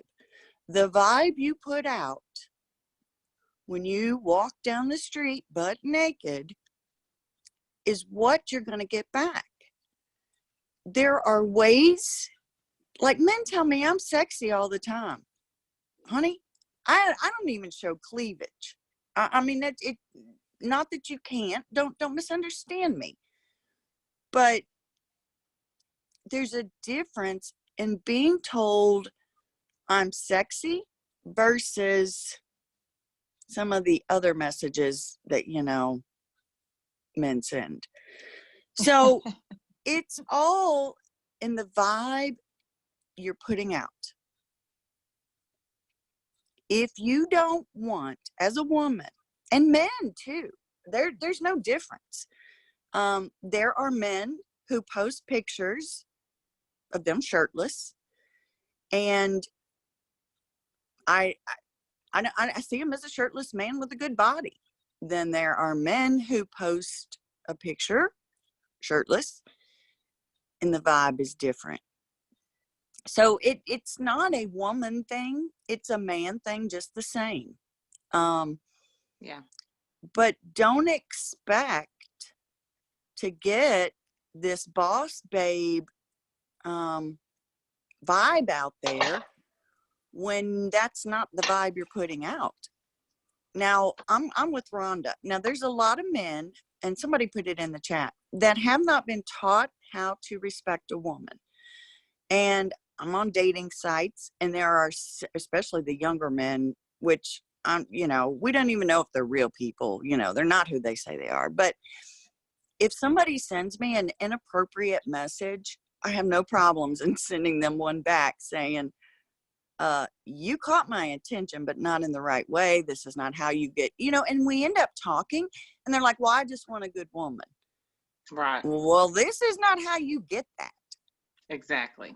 Because I'm looking for a good man. And right now you're not fitting my qualifications, because this is not how you lead off with a message. So there are always going to be those who, you know, because none of my pictures have any, you know, major skin showing, cleavage, whatever.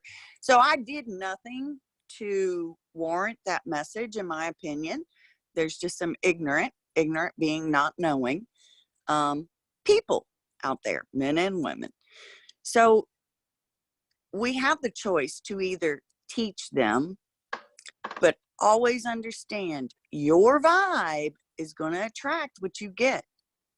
Like I said, always remember, 2 naked people walking down the street, one is going to get different reactions from the neighbors than others.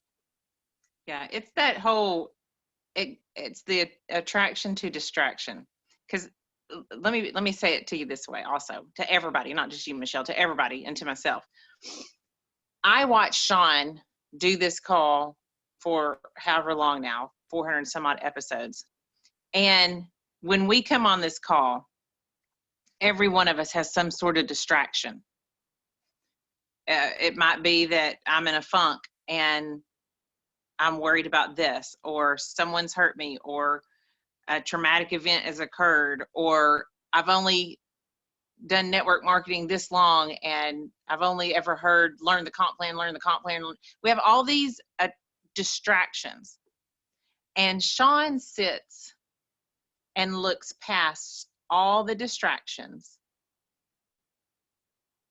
and he sees our essence that we oftentimes can't even see ourselves.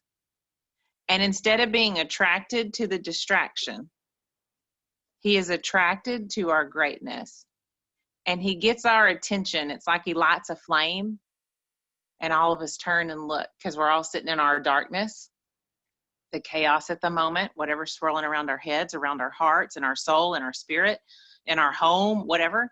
And he lights this candle and we all immediately look to him. And he provides such a genuine attraction.